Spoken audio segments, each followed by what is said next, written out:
What? What? What? What? What? What? What? What? What? Why can't you? Why can't you? Why can't you? Why can't you? Why can't you? Why can't you? Why can't you? Why can't you? I did this. Why can't you? He was here a minute ago. Where'd he go? Hi, and welcome to the Headliners. I'm Tim. Formerly, that was Mikey. He was here a minute ago. I don't know what happened to him. Welcome to the show. How's it going? I know we're a few minutes late. That's a combination of factors, I suppose. But, oh, hey, you're back. He's back. You're back. Do we start? Yeah, no. I wasn't looking at the screen after I hit the start button. I was trying to figure out what order to do stuff in, and then when the show actually came on, you weren't there. I was like, where the fuck did he go? I remember I was like, oh yeah, I didn't get my coffee. I got it now. You can start the show. So I want to start a new thing, Mikey. Mm-hmm. As part of the memberships, there he goes again. I can hear you. As part of the memberships, I've added something to anyone who's above inclusive, or above the bottom one. Anyone who's above the bottom one. What's the bottom one? Binsider. Binsider, yeah. Anyone who's above Binsider is going to get a shout out from us now on. So I got a list of the people who have memberships that are above Binsider. Okay. All right. So we got Tons of Mice, who is a bin-dependent media fan. That's true. Wee Shaza, who is bin-clusive. I love Tesla. But you can't sing.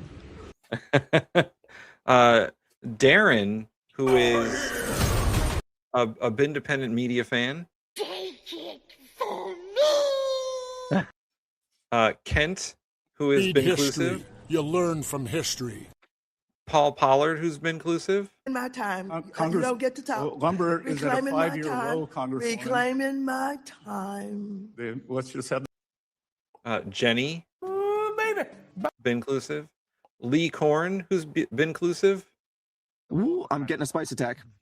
And, of course, my unfinished sock. Men just want to watch the world burn. And now, yes, let's get to the people in the chats. The people who are here now, who are real. Oh wait, look. Yeah, I put that there. So I don't know if it works, but that's a QR code to get to our store. I'll be the judge of that. Yeah, hopefully it works. I don't know yet.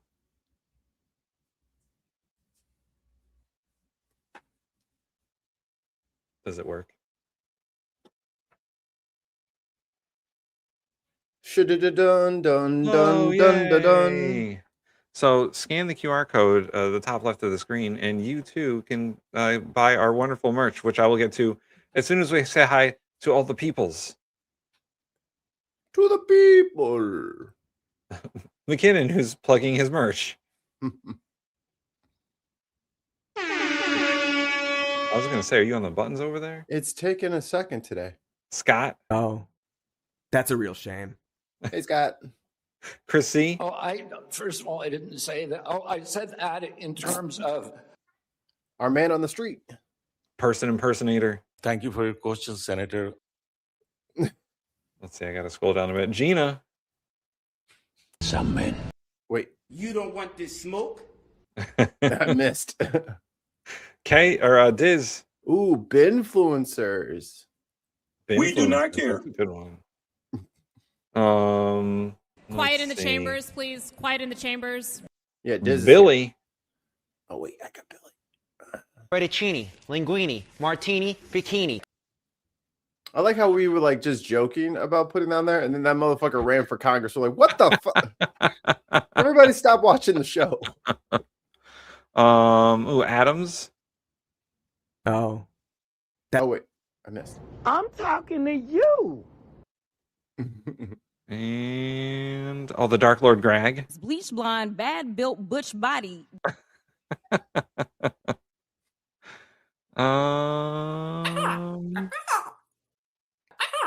chat's very long because we started so late. And just make sure we didn't miss anybody. I think that's every. Oh, and Brenna. And Brenna. Stupido. Oh, I don't have my my Bernie one about the women. These uppity women. These uppity women now. Trying to take our jobs. Hello, Miss Brenna. So one final thing before we get to the show proper, we need to look into that. Yeah. Because tariffs are a thing now, so we might have to set up a fucking thing in every fucking country just to avoid the tariffs. Well, we will look into maybe getting a shop based in the UK or even Europe. Yeah. Unfortunately, I don't know how TeePublic works in that regard. We'll look it up. But hey, we do have the merch. We have 5 wonderful designs, all designed by McKinnon. We asked, and he received us designs. Yuck. Yeah. This one, I sort of looked at this one the other day and sort of offhandedly was like, what is going on here? Loose thumbs, sing ships. I realized this is a Pete Hegseth joke. Yes. Because the little chat bubble here is Secret War Plans. And I want to say, McKinnon, that's great. But you don't have to just get shirts. You can get hats and mugs. I think this is a particularly cool mug. And we have so many other designs. They're all awesome. So go, and they're all on sale I think for the rest of today, they're on sale. So if you buy something now, it's 33% off until the end of the day in America time. So for the next 12 hours. 12 to 14. Put in your votes now. Put in your votes now. So that's all the shilling that I will do for quite some time. And we can get on to the fucking stuff. A glorious day. Speaking of the UK, or not boy. the UK. Oh, they would not like that over there. Whoa. Speaking of Europe, speaking Yikes. of the European Union. Oh, wait a minute. Before you get started, let me get over to the chat. Whoa. Yep. Sweet Jesus. Get the buttons ready. I got a list. All right. Allie gifted 10 memberships. 10 memberships. Woo! All the MAGAs exploding in their pants. All right, you ready? I'm ready. First recipient, Brenna. Quiet in the chambers, please. Quiet in the chambers. Jerry. We got rubber. Go! Freeze, Thur! Freeze! Instant Mash. I did this. Why can't you? Which could be fighting games or potatoes. Yes. Matt Handy. Broke my ass. Anthony. Slick snake. JC. That's all. There are plenty of things that are bad and wrong, but it doesn't make them fascist. Charlie Fay. Thank you for your question, Senator. Miss Paula Thomas. You don't want this smoke? Dr. Kesh. Your data, dumbass. How am I looking? Tell me about it. So congratulations to the 10 of you, and thank you as always to our Lord and Savior Viper Scott. I've never had my flabbers so gasted. We might need to talk about Hassan actually. Because the Bulwark and everybody in CNN is having a fucking meltdown over him. But maybe we'll wrap up with that. All right, back to where are we at? Ireland? Scotland? Ireland, the Republic. Ireland. They are none too happy with the fuel prices. You like my shirt? Good evening. Well, the war of words.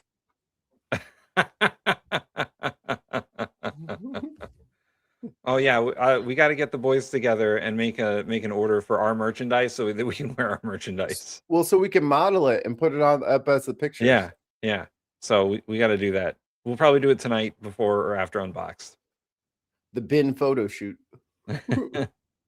Has deepened between the government and those behind fuel protests that have caused severe travel disruption in parts of the country. The protesters are demanding more government movement on fuel taxes to drive down the cost of diesel and petrol at the pumps. But the government's pushing back strongly. The Taoiseach says the blockades aren't a legitimate form of protest. Well, our correspondents are at two of the protests this evening. In a moment, we'll talk to Zara King, who's at the Whitegate oil. I want to say, just to start, I'm pretty sure the Irish don't like being told what is and isn't a legitimate form of protest.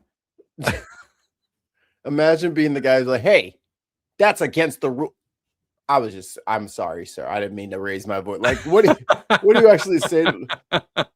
Like, Irish people ain't about that. Like, they're about that work. Like, I'm sorry, what did you just say? Did you just try to stop me? Oh, okay. Yeah, I also want to say, by the way, American farmers, pay attention. Lads, they're trying to oppress us. Refinery in County Cork, and Richard Chambers, who's on O'Connell Street in Dublin. But first, Richard's report on how gridlock continues to grip Dublin city centre. For the second day running, Dublin city centre shut down by fuel protesters, with many tractors, lorries and buses parked up on O'Connell Street overnight. No fuel, the warning no from the demonstrators, food. They have no intention of moving. So the city is in complete lockdown now at this edge. So we're here for the long haul. We can't afford to go home. And whenever the government want to engage and come to a resolution. By the way, O'Connell Street is like the main artery in city center Dublin. Not today. It's where all the traffic goes. It's where all the tourists goes because it's right near where Grafton Street is. And Grafton Street is like the main walking shopping street. Oh, it's going to be a lot of that. Moving. Ain't nobody moving. Hey, you right. It's going to be a lot of walking. Because you can't bring your car in here. The farmers said no. The farmer said you can't come. Go ahead and move. Go ahead and get a tow truck to pull a 15-ton fucking tractor. Good luck. But when you break your tow truck, let me know. We're happy to sit down. But we're not going home till we sit down, and it's just that simple. But the protests were condemned today. Dublin Fire Brigade says crews faced significant delays responding to emergencies. That's a good one. Can't afford to move. I would get out of the way, but these fucking fuel prices are so high.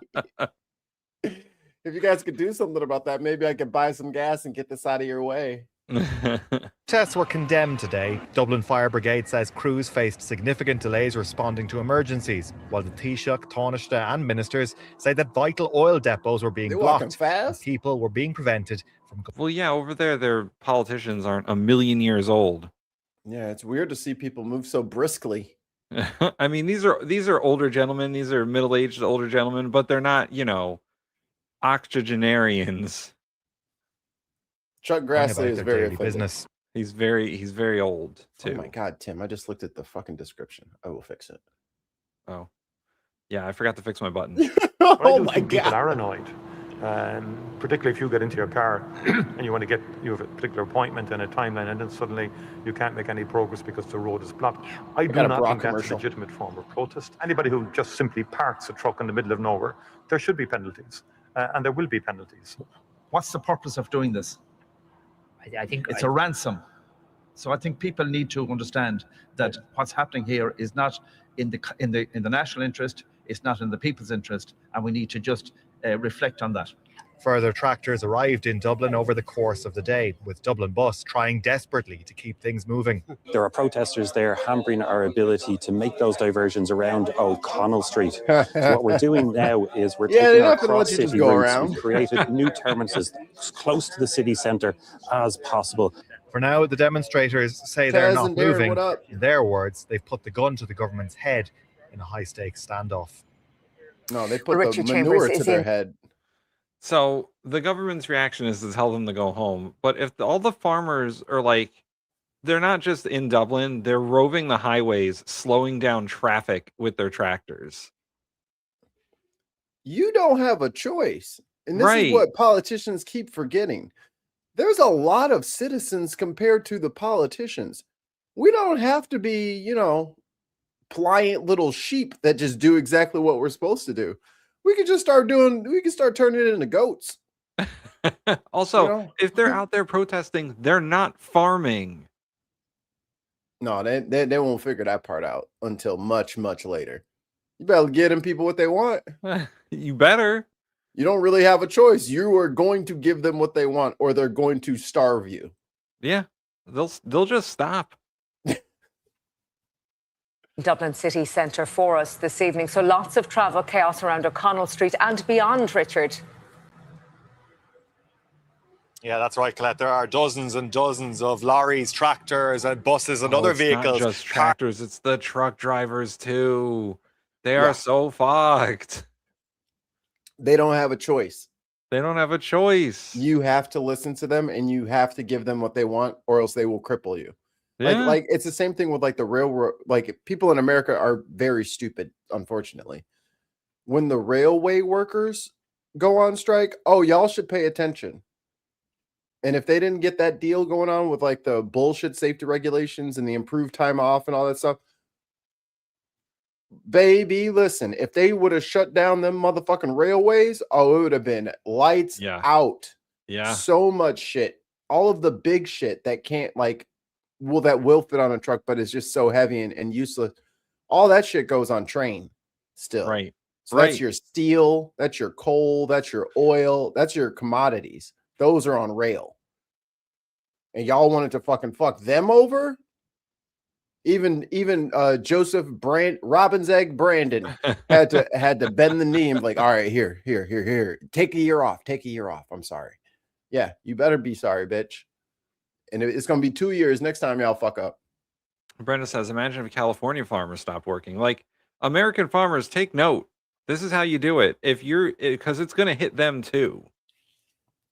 They're gassing up old Trevor to take him down to Springfield right now. And they're going to park that shit. And then they're going to get in their fucking wife's pickup truck and drive back home and leave that shit down there for you to deal with. It's not their fucking property anyway. John Deere retains ownership of all the shit anyway. They just lease them. Yeah. McKinnon has a new t-shirt idea. No kills. Yeah, no, let's not use the word kills. Other than that, great. Here still on the streets of Dublin, on the capital's main thoroughfare. Defeats fascists. Combines. Here on O'Connell Street. And got a cat to feed for a neighbor. Hold the headlines. I should be 2 minutes. All right, everybody just... All right, we'll wait. Listen, you guys waited for us. We'll wait for you. How about ends fascism? This machine ends fascism. That's a good one. This machine runs on fascists. Ooh, a double entendre. Powered by no, that's not right.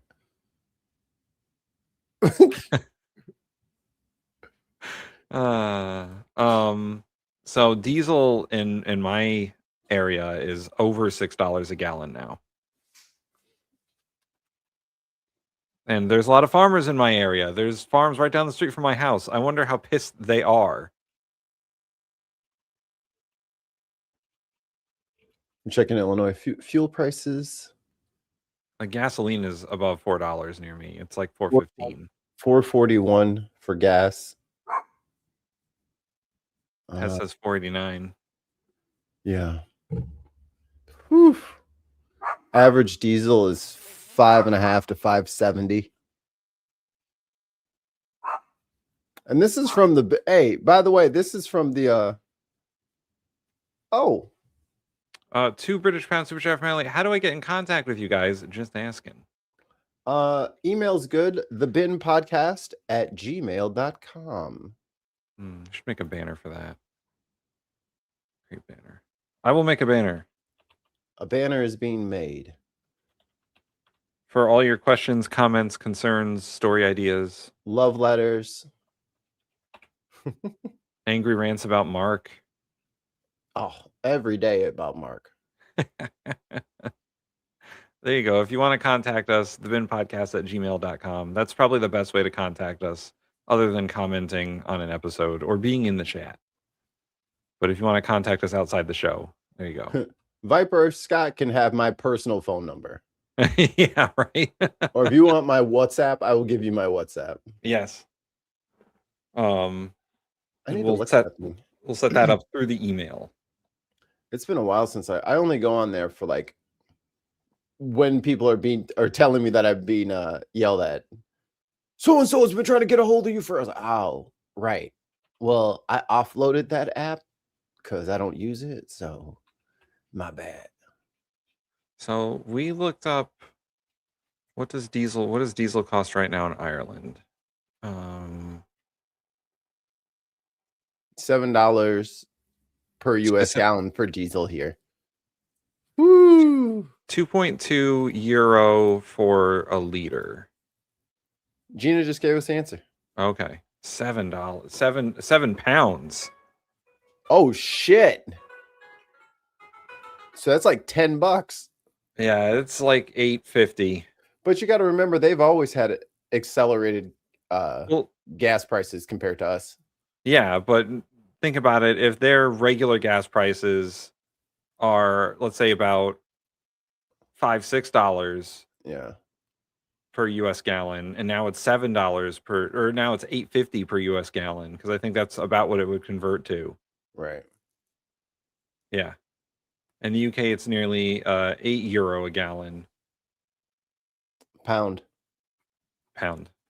They are legendarily against having the euro. Well, they should cut it out. Well, they're going to get the euro, unfortunately, I think.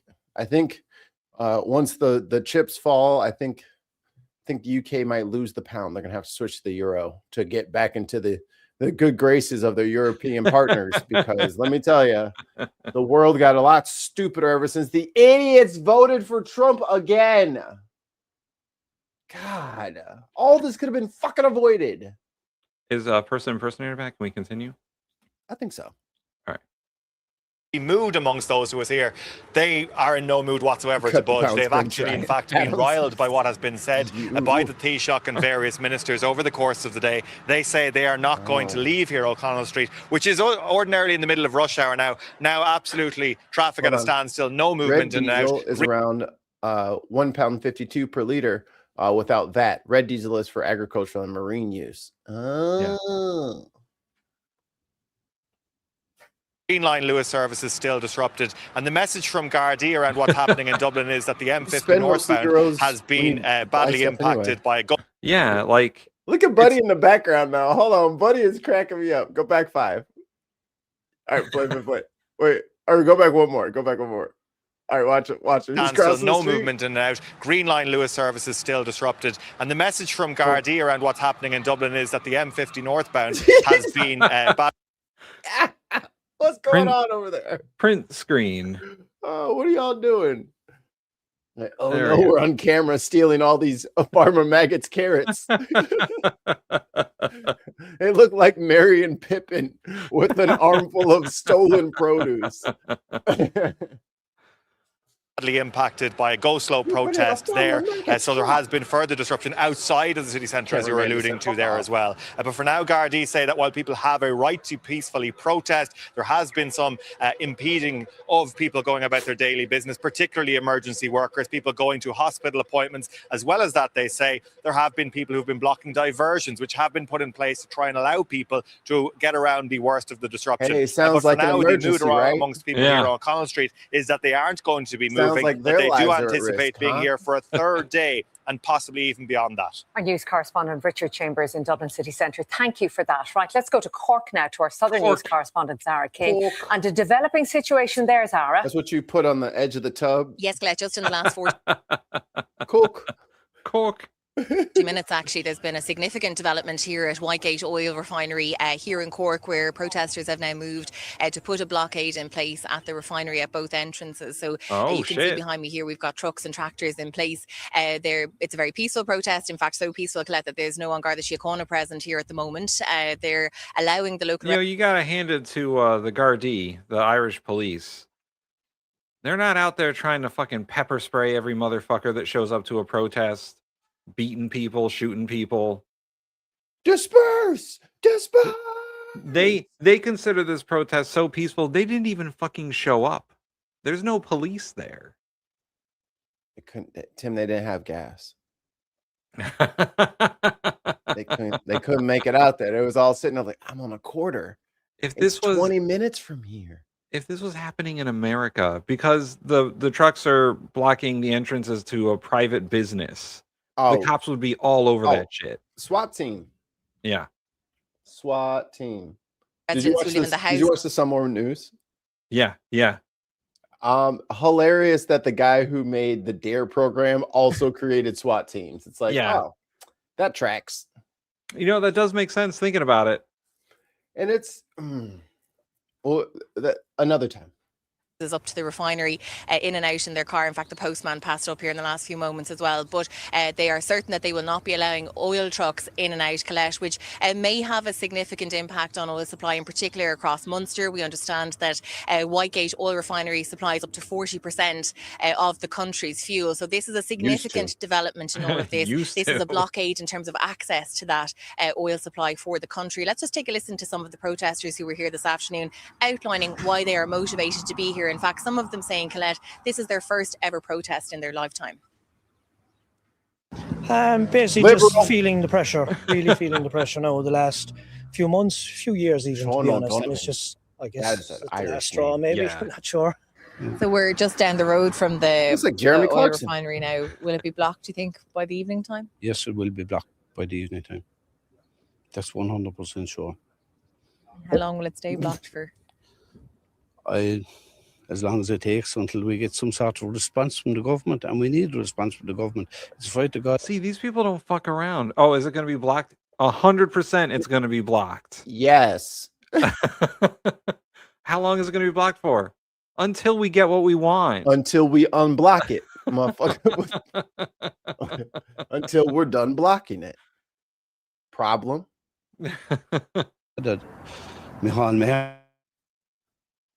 And they don't come out and talk to the people or the people in Dublin anyhow. Just make some representation in what's their plan going forward.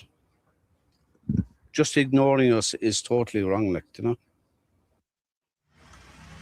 Look, protesters is updating us as that clip was playing there, telling us they are allowing the trucks that are in there at the moment to come out, but once they're out, there'll be no more trucks coming in. They also say they're allowing the staff at the refinery to come and go as well. So as I say, this has only happened in the last 40 minutes. This is a developing and breaking situation in terms of the blockade here at Whitegate Refinery. Earlier today, Colette, we were with the protesters on the Macroom bypass, that small part of the bypass being blocked on the main Cork to Killarney road, Colette. And again, speaking to protesters there, what's clear, Colette, is that they are not happy with the government response on all of this. In particular, the protesters in Macroom, when we spoke to them around lunchtime today, saying that they felt that the Taoiseach's response was not adequate. Tomorrow, Micheál Martin is due to attend an event in Macroom. He will be in the area, and protesters want him to come and speak to them directly. Sure, he's made us feel like criminals being here, you know. We're only standing up, trying to keep our businesses going. We're here out of desperation, and this is down to a last resort. We don't want to be here. We don't want to be upsetting the general public. But we feel we have no choice, and we're out today to try and see can we achieve something. The Taoiseach is due to be in Macroom here tomorrow. Will he be able to get into the town? Sure, I don't know. There's a lot of people, a lot more to join us tomorrow. I can't speak. Look at the lads here. They're like, he's not coming in unless he goes through us. Look at all these guys with their arms folded, like mean mugging the camera. Did we stutter?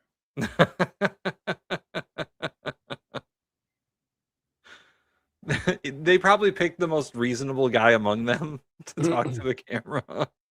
He's like, Maurice, it's you. Maurice, it's you. I'm too angry. They don't want me. Speak for them what they'll do. He's welcome to come in and talk to us and meet us and see what each other has to say. Well, Colette, in the last few moments, a statement from government in relation to that meeting with the Irish Road Haulage Association, saying the government leaders had that meeting today. They said that they will continue to engage with the IRHA on the impact of the ongoing war and the cost of fuel. And they described that meeting as a good meeting and said that they will continue to engage on that, Colette. But it's very clear that the government is directly dealing with these unions, with these representative groups that have been appointed by those organisations. And at the moment, there doesn't seem to be direct engagement with those representing the protesters involved in this particular disruption. Our Southern News correspondent Zara King at the Whitegate oil refinery in Cork, thank you for that. But protests have been ongoing in a number of other locations too. There were long delays and congestion on the M7 outside Limerick. With reports the M7 is a major highway in Ireland. It's like their interstate highway. Hey, y'all better sell some treasury bonds because them motherfuckers are not leaving until they get some money. Do it. You're going to have to take out a loan. You're paying them. Locally, the route was closed between Junction 2 on the dock. Both sides. Both sides. And it's not like little cars or anything. It's fucking tractors and tractor trailers or lorries, whatever they call them. I mean, you could have Crazy Jerry's shortcut, but that's just a dirt path. I don't think everybody's going to fit on there. Yeah, boy. Road and Junction 29. Well, this led to lots of knock-on traffic disruption on adjoining and feeder roads. But those involved have said they're here to stay. I think people forget protests have a way of working immediately. Yeah. Mm-hmm. If done properly, not this, oh, let's all get a poster and a ruler and walk to this town hall. Protests can show up anywhere and in the worst possible places. Yeah. Yeah. Like they fucking shut down in St. Louis, they shut down the traffic going into a fucking Cardinals game. Oh, and them motherfuckers was embarrassed. Everybody was like, pig lovers. Like they were just, it was horrible. Yeah. Protests can be quite effective if done properly. And choke points, as Iran has shown, can be very useful if you are outmatched. Listen, if the farmers and the truckers in this country got together and decided to block off the interstate highways, that would be problems.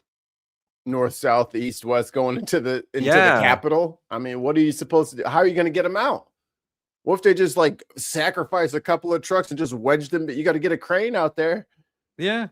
They're not going to let you get the crane out there. No, because the crane gonna need gas. This is not just protests; it's civil disobedience. And the guys who were talking before, the very polite guy who was put out in front with all those other farmers who looked like they were pissed off, was like, "We don't want to be here, but we don't have any other recourse. There's no other recourse but to do this."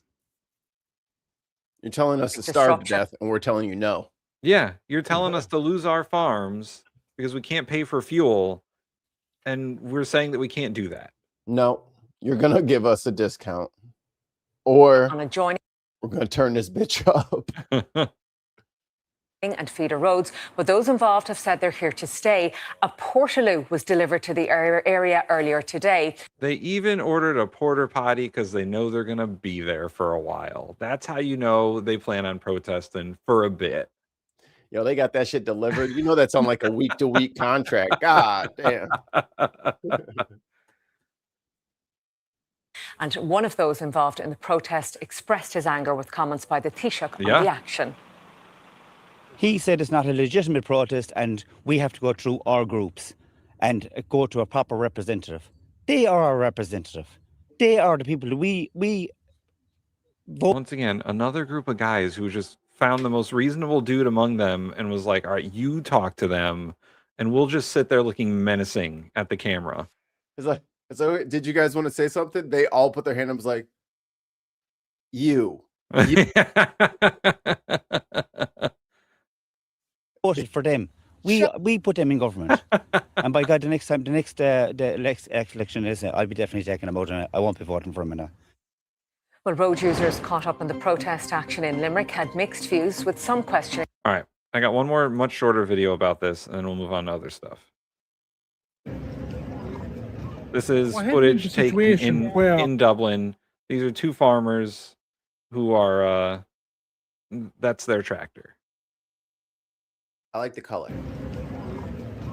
We're heading into situations where we won't be able to afford to work because our customer won't be in a position to pay us what we need to get. Because our customer, the farmer, is a price taker. We hear this that you pass it on and you pass on this and you pass on that. But when our customer sells the product, the milk, the grain, or the animal goes to the factory, they don't invoice them. They don't decide what to charge. They don't say, well, the contractor charged me more to cut the silage, so I'll charge the factory more for the animal. The factory tells them what they're paying them. So we're passing a charge on this year to a customer that's getting less for the product than they were this time last year. That isn't going to work. Farmers aren't sitting on a war chest of money. And our cash flow will be hit. We'll be paying for the diesel, paying the wages, the finance will be going out every week, every month, and then we'll be going with our invoice. And there's no point saying, oh, it might be okay. It won't. It can't be okay. The situation is unworkable, and what we're asking for is not unreasonable. And until we will stay here till they listen to us, and until we get a voice in this. One phone call. Yes. One phone call. Yes. If that phone rings, or John's phone rings, and they give us a meeting, this city opens up instantly. The government are blocking up this city, and the government are blocking up towns and ports all over this country. That's one phone call and it ends. Price of plastic, the price of everything is going to go up. There we Contractor costs going to go up, double up in price. Everything is doubling up. And every input we're putting into farming is doubling up. That's an Irish name. Sean McNamara. Jeez. Everything is doubling up. And every input we're putting into farming is doubling up in price. But what we're selling now is falling in price. That's the big, we see what happened to beef. We see it go from €8 back down to... This guy needs fucking closed captioning. They had it available. Under €7. And that's €1 a kilo. That's for a heavy base, that's 400 kilo base. It's €400 a man is losing his cat. That can't keep continuing. Like, we can't afford to pay more for our inputs and get less for the product that we're producing. So you want to talk about a state that Donald Trump has won three times. Pause. There we go. I mean, you don't have to be a economic whiz kid, to understand that these farmers are pissed for a very good fucking reason. I wonder whose fault all of this is. Boy, I wonder. Did Ireland go to war with Iran for no reason? No, they didn't bomb the shit out of them. Did Ireland cause the closing of the Strait of Hormuz?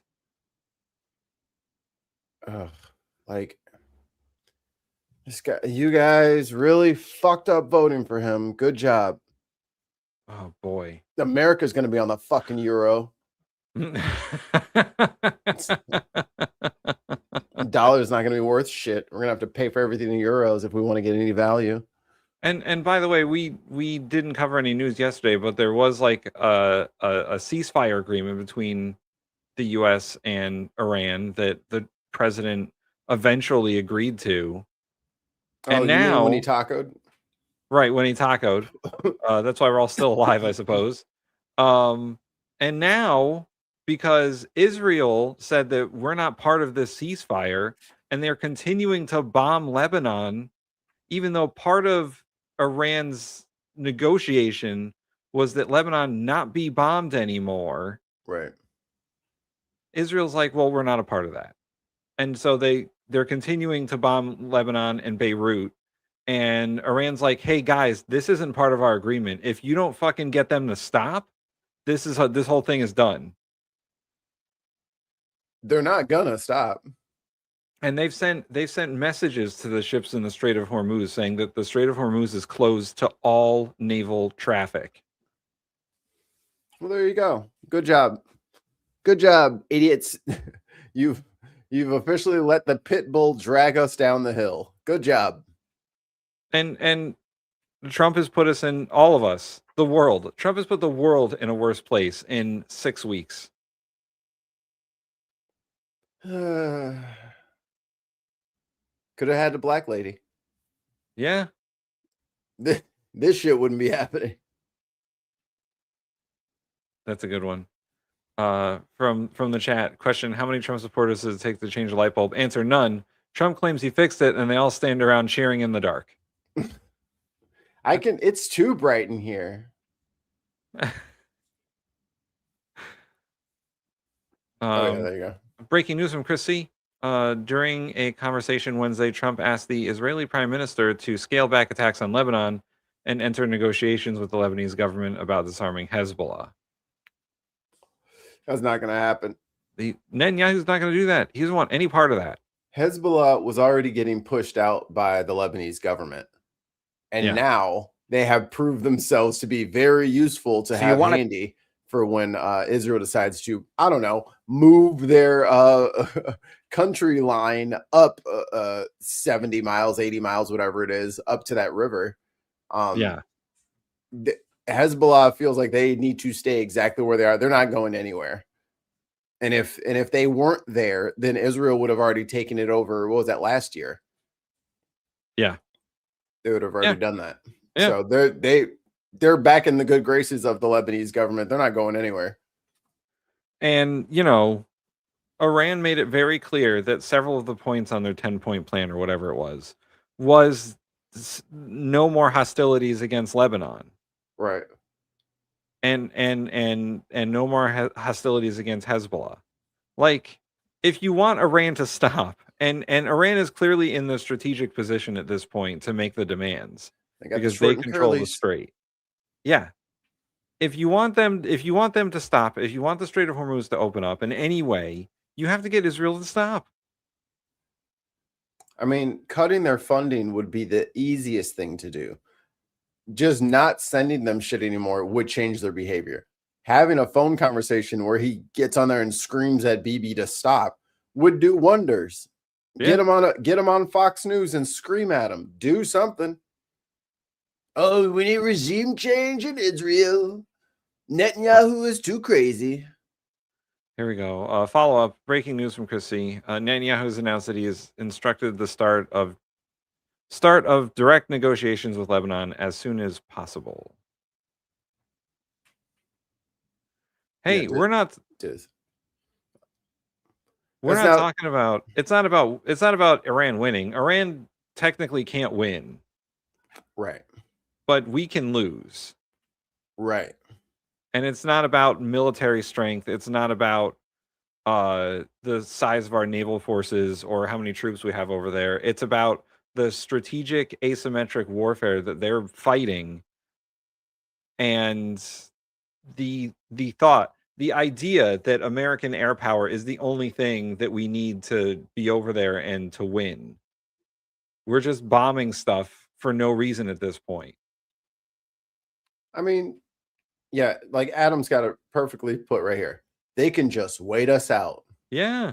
Because like we just did that entire story about the Irish farmers, the American farmers, the Canadian farmers, like a lot of people are about to be going through the exact same thing because we need diesel. The earth runs on diesel, baby. And it ain't moving. It's the difference in their, I guess, win condition than ours. All they have to do is outlast us. And all of those attacks from Hezbollah on Israel for the last 2 years have been to deplete their munitions. Oh, yeah. They sent in these bullshit crappy drones and then we shot them all down. Yeah. And how much did it cost per shoot down? Okay, let's pull that out 18 months, 24 months, 36 months. It's a lot of fucking money. And all Iran has to do is wait for the international and economic pressure to be too great for America to continue the campaign. And it's already there. That's why Trump fucking tacoed. He had that 10-point plan from Iran the day before he declared he was going to annihilate a civilization. Yep. And he decided to wait until the last moment to say, oh, we have a ceasefire agreement with Iran. Even though it wasn't done yet. Like, this ceasefire is so tenuous. But Israel's out there fucking it up. Viper Scott won 2 British pounds in the last 3 weeks. Folks are leaving Israel. And that's the other thing, is that they've already had the IDF, the IOF, as they should accurately be called. They already had them deployed for over 2 years. Yeah. And then they sent them to Syria, and then they sent them to Lebanon. And now they're trying to, those people have been missing from their economy.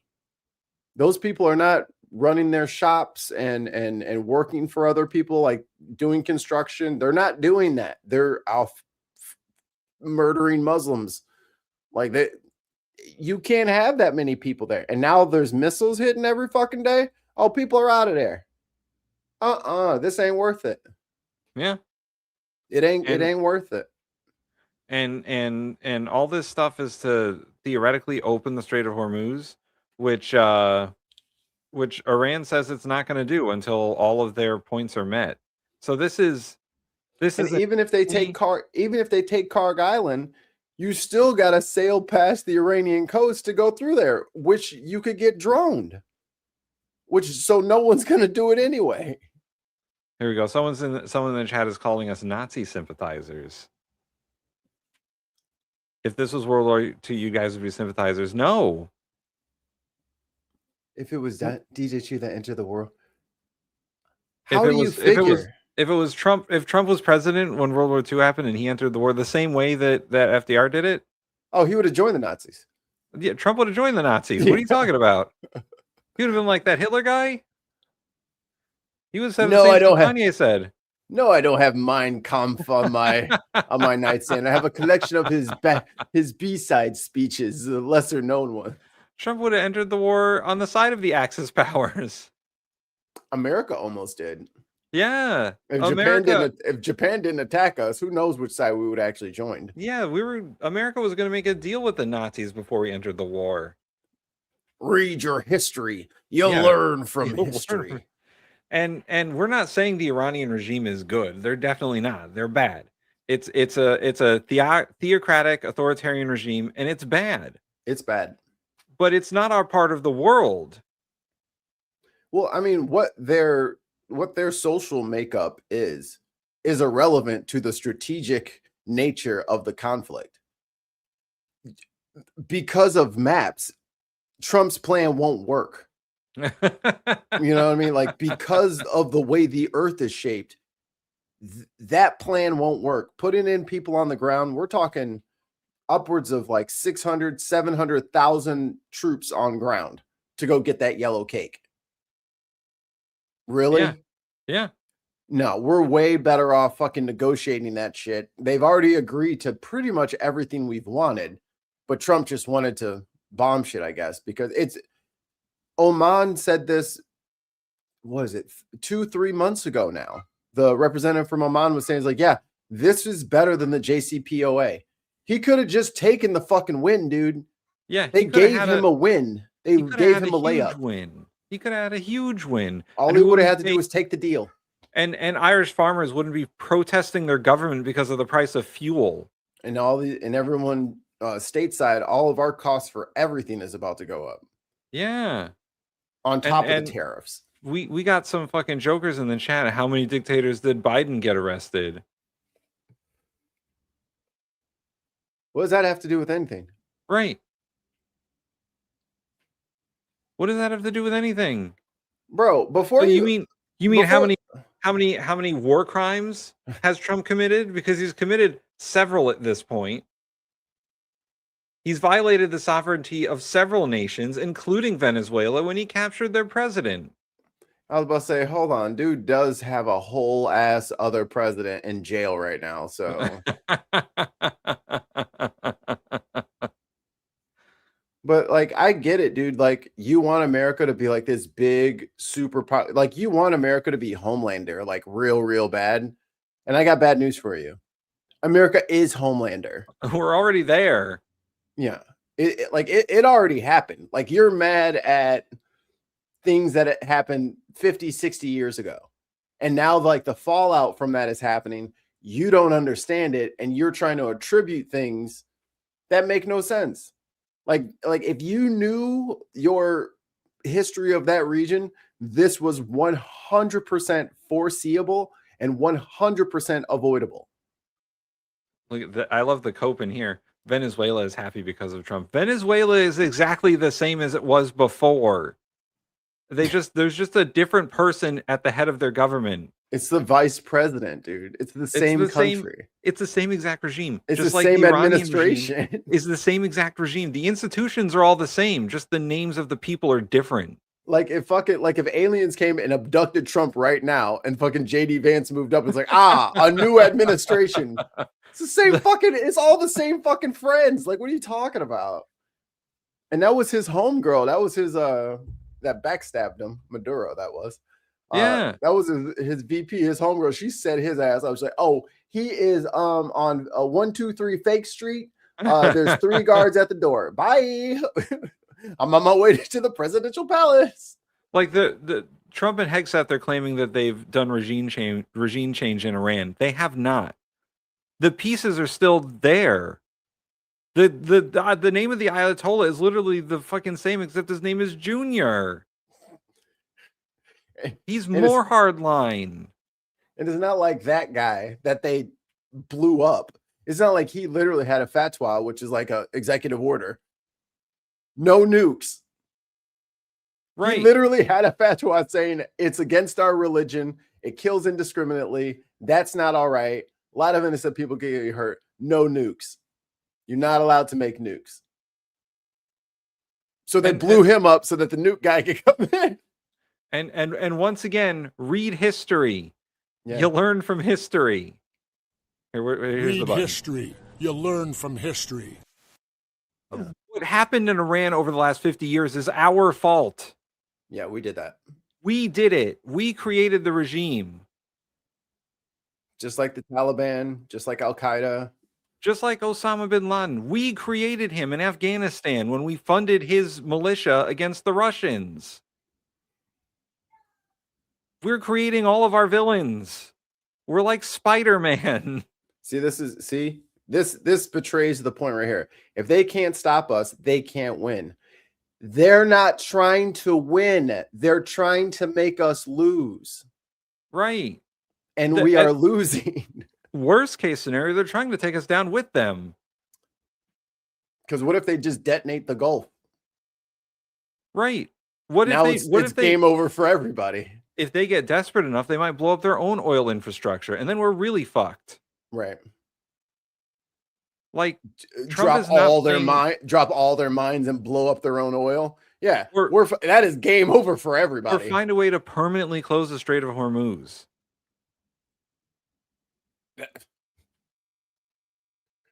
I'm not I get that you really want to be on America's side. Like, I don't feel like you're a bad person. I just feel like you're super misinformed about how they're playing this versus you guys keep thinking, oh, we blew up this, we blew up that.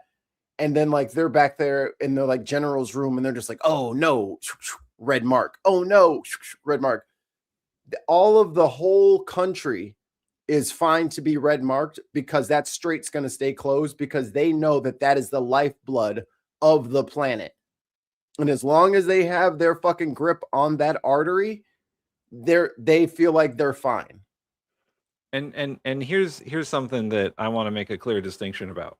We are not defending the leadership of Iran.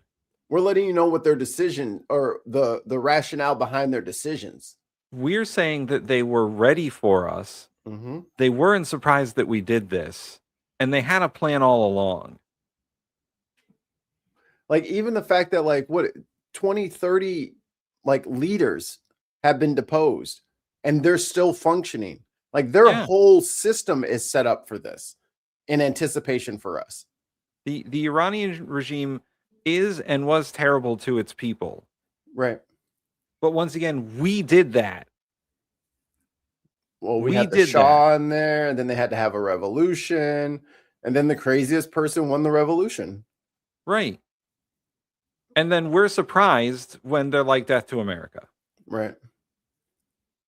And yeah, is it terrible? Of course it's terrible. What has happened in Iran over the last 50 years has been horrible. And their leadership is hard right, theocratic, and hardline. But the crazy thing is they were on the verge of collapsing before we attacked them. We talked about it on the show. Iran was having a water crisis. Yep. Khamenei was old and just kind of sticking to the old ways, and people were getting upset with them. Like they were getting, it was literally gonna happen until they started fucking shit up. Honestly, probably after October 7th. Like they were already on their way down. October 7th happened, and then now Israel is like re-upped all of their attacks, and now they've convinced Trump to strike them. Well, we literally could have had an actual revolution and regime change. Yeah. I mean, the IRGC probably would have taken control, but a lot of those people believed in the same fatwa of no nukes and stuff like that. They just kind of wanted to be left alone. So we almost got rid of the radicals, and then y'all fucking kicked the hornet's nest. Right. And everyone in the chat who's like, oh, we can't negotiate with terrorists, and once again claims that we're defending. That's literally what you have to do. All we had to do was nothing. Right. And Iran, the government and leadership in Iran would have collapsed on its own. I mean, the guy was 87 years old with like 16 different cancers. And chances are his son would not be Ayatollah right now. Right. He might not have made it out of that. But I mean, and especially since like there's cultural differences, and he's not just like the president, he's also like the Pope. So bombing their Pope is not a good way to get like negotiations across. And doing the shit that we're doing to Iran is how you create terrorism, by the way. Yeah. 2 British pounds from Viper Scott. Because of Trump, Iran is united, in my opinion. Exactly. He let Khamenei become a martyr, which was the literal worst thing you could have done. Would have been to martyr him and make his cause ever more like fervent in the people's heart. Like that was the wrong thing to do. And like we said before, Oman was saying in the talks, they were ready to give up and just say, cool, take the nuclear shit. We don't need it anyway. As long as we have like a deal going, we're all good. Here. Like they were literally going to do that.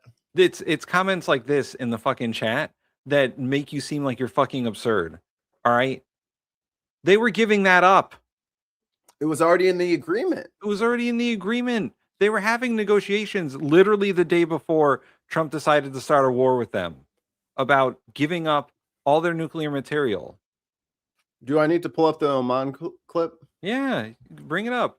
And also, I thought that Trump had destroyed their nuclear capability with Operation Midnight Hammer or whatever the fuck it was when he dropped that Moab on them.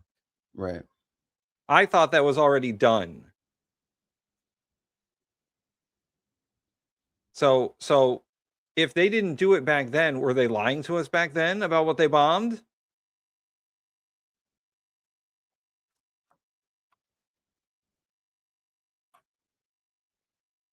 Here we go. Oh, wait. Let me get the transcript so I can get to the part. Man, the trolls are in the chat today. Apparently we're traitors and Democrats because we're traitors. But that's cope. You guys are yelling at us because you're mad at Trump's decision. Because Trump didn't have to fucking do this. Iran already fucking gave up and he said, no, I'm bombing you anyway. So you can be mad at us all you want. We didn't fucking do it. Trump fucking did it. He's the one that you're mad at. They were going to give Trump everything and just decided to bomb him. They wanted to make a deal too. You know, they want to be like the rest. They want to be like the Saudis and the Emiratis and everybody else. They want to have a fucking, let me send you a plane. Let me get on that. Like they were like, yo, let's talk. Let's do some shit. And Trump blew him up. He blew up the meeting and killed him. We could have had a fucking peace deal for free. He would have got more fucking free shit that we would have been fucking complaining about. And it wouldn't have just been peace with us. It would have been peace with the Saudis and the Kuwaitis and Qatar. And you know, the UAE. They wanted to normalize relations with all those countries so that they could be part of the world economy again. They wanted the sanctions lifted on their oil. But all we did was make it worse for everyone else. Do you guys like the price of gas right now? Is that what you're saying? You want to pay $5 a gallon for gasoline? You want to pay $7 a gallon for diesel? You're in favor of that? Is that what you want? You want 4%, 5% inflation on everything? Is that what you want? Here we go. Because it sounds like that's what you want. You want to crash our economy so we can have a war with Iran. That has never. This is the ambassador from Oman who is in the room during the talks. Been achieved any time before. And I think if we can capture that and build on it, I think a deal is within our reach. What has Iran agreed to you that they have never done before? Can you give us any sense? The single most important achievement, I believe, is the agreement that Iran will never, ever have a nuclear material that will create a bomb. And this is, I think, a big achievement. They literally said, fine. We won't ever have nuclear weapons. Fine, we won't do it. And then this is February 27th, 2026. They bombed them on the 28th. Yeah. Yeah. I'm not on their side. I don't want the fucking world to be fucking crazy. You know what I mean? Like, that's not us being sycophants. They literally said we won't do it, and Trump bombed them the next day and brought us into this war of choice because he wanted to, because Israel asked him to, and he said okay. And that's not a good enough reason for me.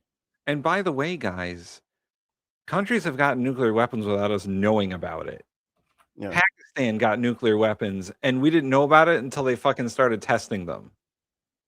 So we don't have the best track record on stopping nuclear proliferation. And in fact, Trump got rid of a bunch of nuclear proliferation treaties with Russia, saying that we wouldn't build any more nuclear weapons and they wouldn't build any more nuclear weapons. Yeah, they let it expire.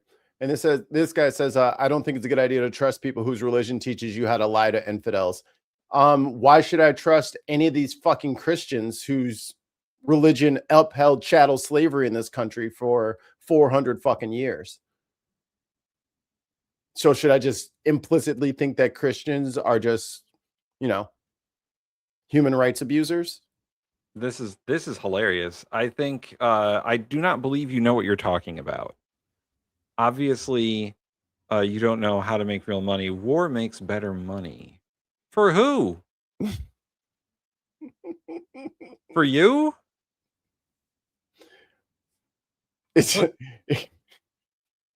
He's profiting off of the war, and in his free time, he's in our side chat. Right, exactly. He's in the tax bracket to really benefit from this, and he's over here. I'm sorry, I'm not a part of the military-industrial complex. Yeah, pass. Speaking of unintended consequences, this has been up here for a bit, so we'll play it. Okay. Talk about a state that Donald Trump has won three times, but it looks to me that Roy Cooper, the former governor of the great state of North Carolina, has a real shot here. Look at the Kalshi prediction market. Chance Cooper, the Dem, actually wins this race. His chances have gone way up. Back on October 7th, if it was 63%, of course, that was 6 months ago. Now, look at this, an 86% chance to flip a Senate seat in a state that Donald John Trump won by 3 points, and he is the clear favorite at this point, the former governor. We call it chance for a Democratic breakthrough, right? Yes. But one thing I do want to point out is there have been Democrats in the Senate from North Carolina before, fairly recently, but maybe I'm dating myself. I think you're dating yourself a little bit here, Mr. Berman. Yeah. Yeah. Is that Dick Gregory as your picture? I think it is. Why do I say that? Because, in fact, the last Democrat to actually win a Senate race in North Carolina was back when I was in college. It was Kay Hagan back in 2008. In fact, the only living former Democratic senator is John Edwards, who won all. Do you remember John Edwards, Mikey? He ran with John Kerry for president. Yeah. I don't actually know a ton about him. That was before my eyes were opened. He's a weird one. He is a weird one. Oh, brother. What are you talking about then? Christians are also bad, and you live in a Christian country. So what are you talking about? Mikey, what's your religion? I'm a secular humanist. I don't have a religion. Exactly. I have a worldview. I don't have a religion. What do you think he's trying to trick us because we're Christian? Boy, you're on the wrong show. You know what's crazy? All of the atheists he's ever seen on YouTube are all my friends. So carry on with you. This is exactly what's be going on at these fucking atheist conventions. Motherfuckers always come out the closet some weird right winger. God damn, we can't get shit done. Usually I have to tell people they're on the wrong show because they call us Democrats, and we're not Democrats, but I don't think we've been called Christians yet. The deepest cut. Bastard. Oh, man. All the way back, the last midterm win was in 1998. I was in elementary school there, grammar school there, to really dating myself. That is how long ago. But as you pointed out, this 2008 was a wave year. And what you... Bro, you just don't like Muslims. Right. That's what we're exposing. That's what we're exposing. You're fucking Bill Maher. Yeah. Oh no. Okay. Why don't you go fucking listen to Bill Maher? How about that?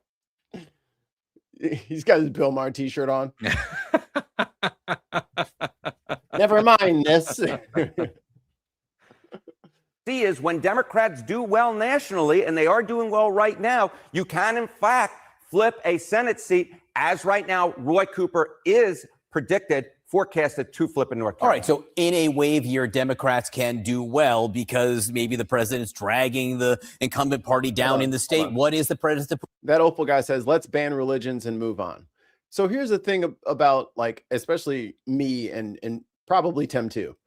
I don't have a problem when people have their own religions. If you want to go to mass, if you want to go to a temple, if you want to climb a mountain, if you want to listen to music, if you want to smoke some weed, if it doesn't matter what it is, it's fine. Do whatever the fuck you want. But you cannot write laws that favor your religion. You cannot boost your people. You can be whatever you want to be. Yeah. Just keep it to yourself. It's no one's fucking business. I don't have a problem with any particular religion. I have problems with organizations. Yeah. But I don't have, my friends are various religions, and that's fine. As long as they don't try to convert me to a religion.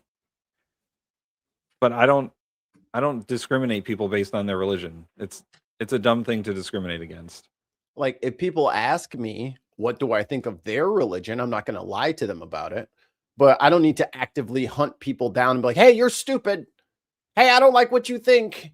What you believe doesn't make any sense. Like, I don't need to hunt you down to figure that shit out. Either you'll figure it out and change your mind, or you'll figure it out and decide to stay there anyway, because you like the other things that the religion provides.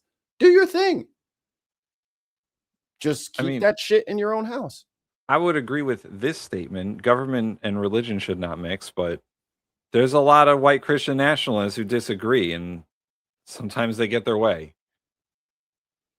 They forget the First Amendment exists, I suppose. Approval in North Carolina. Yeah, okay. So Donald Trump has won North Carolina 3 times. He won it by 3 points back in 2024. But right now, he is dragging Democrats down, because just take a look. I don't want to get a free. But right now, he is dragging. Yeah. And 3 times. He won it by 3 points back in 2024. But right now, he is. Yeah.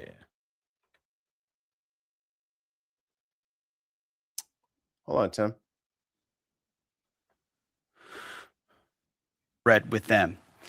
First, a reading from the book of Psalms, chapter 18, verses 37 to 42. King David writes, I pursued my enemies and overtook them. and did not turn back till they were consumed. I thrust them through so that they were not able to rise. They fell under my feet. For you equipped me with strength for the battle. You made those who rise against me sink under me. Speaking of you white made my Christian enemies turn nationalists. their backs to me, and those who hated me I destroyed. They cried for help, but there was none to save. They cried to the Lord, but he did not answer them. I beat them fine as dust before the wind. I cast them out like the mire of the streets. And then he prayed this prayer, the chaplain. And need I go on? Yeah, seriously. Your boy literally just had a media day where he did the exact thing that you're saying that other people do. Just be critical of both sides and have a good day. You know what I'm saying? You don't have to pick one side to be critical of and then the other side. You know what I mean? I thought you were a free thinking atheist. Yeah. Use your critical thought. He's that person is not an atheist. They're just an Islamophobe. Right. They don't like a particular religion. Boy, yeah.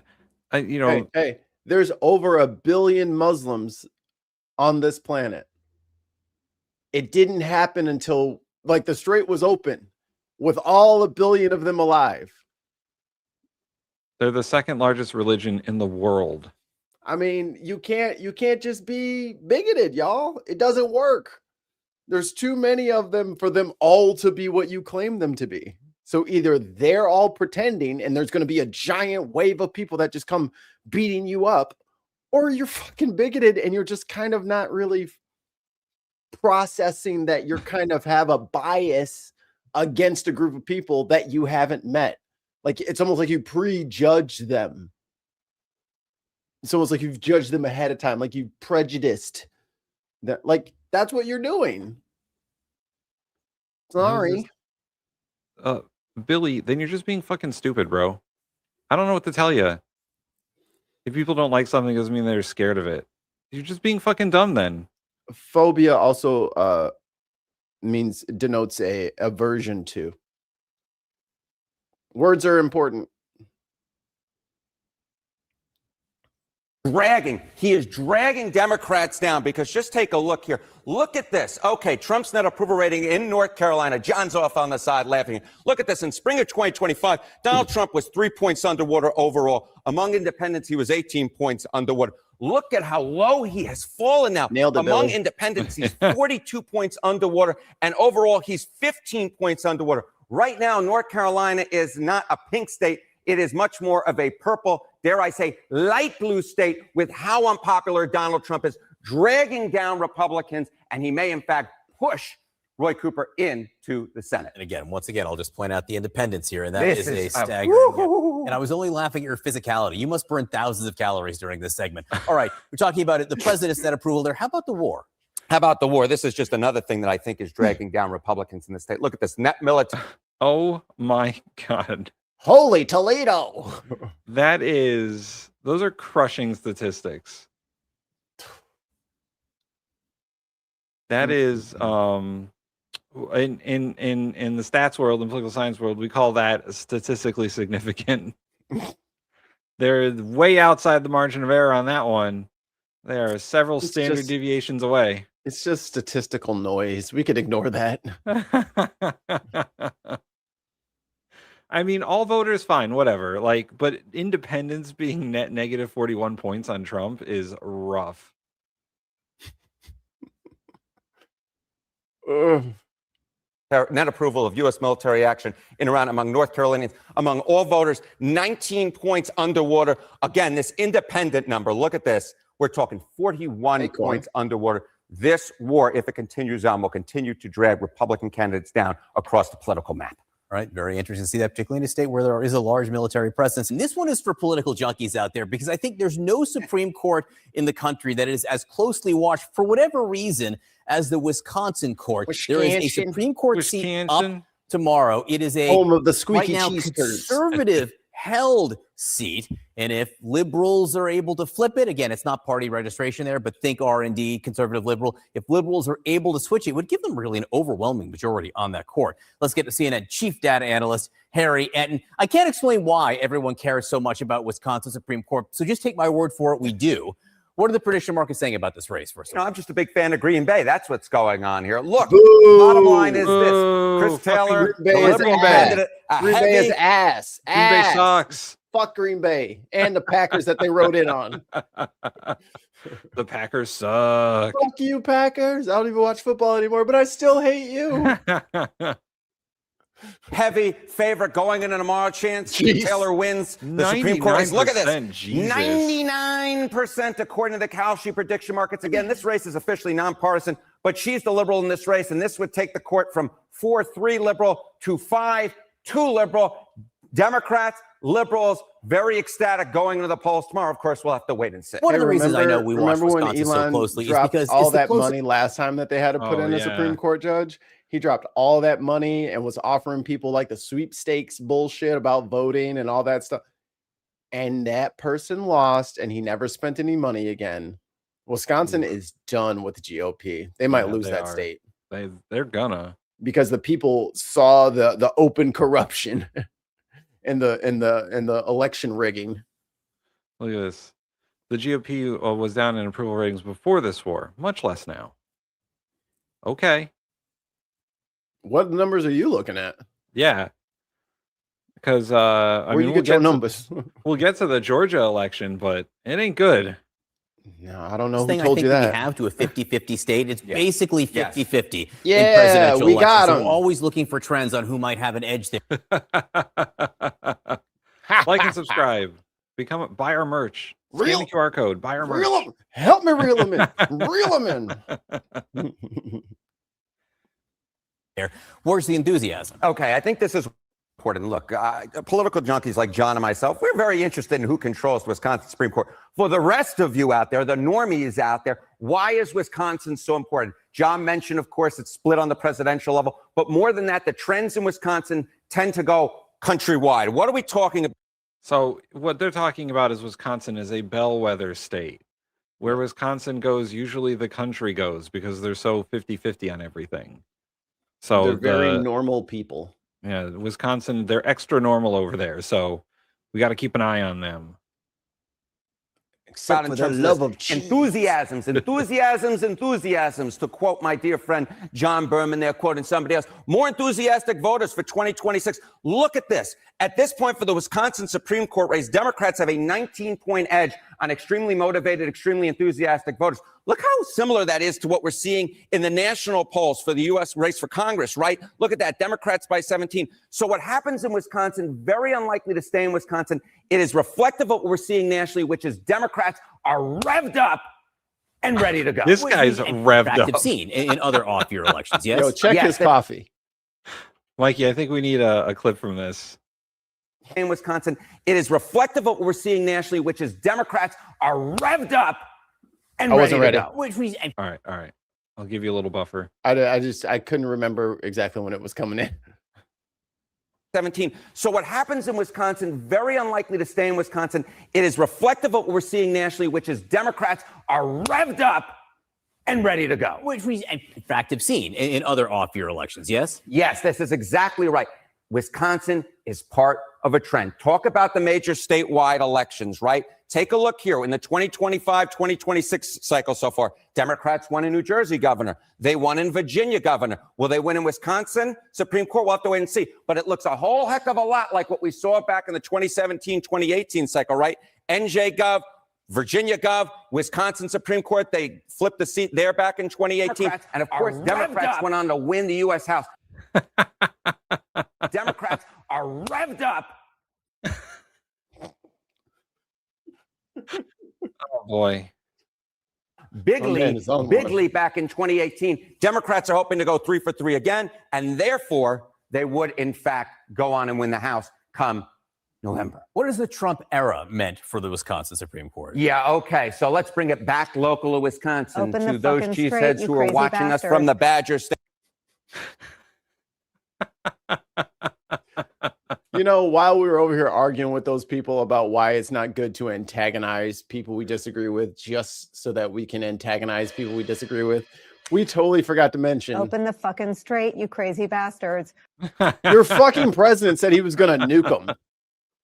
You know he said he was going to wipe their civilization off the map. Forever. The fucking society is 10,000 years old. Yeah. I think 12, actually. Some of those castles are like 12,000 years old. Like, come on, man. And then, as we've explained earlier, he got that 10-point proposal from Iran the day before and waited until 7 p.m. Eastern Standard Time, the day that he said he was going to do it, to fucking chicken out and not do it.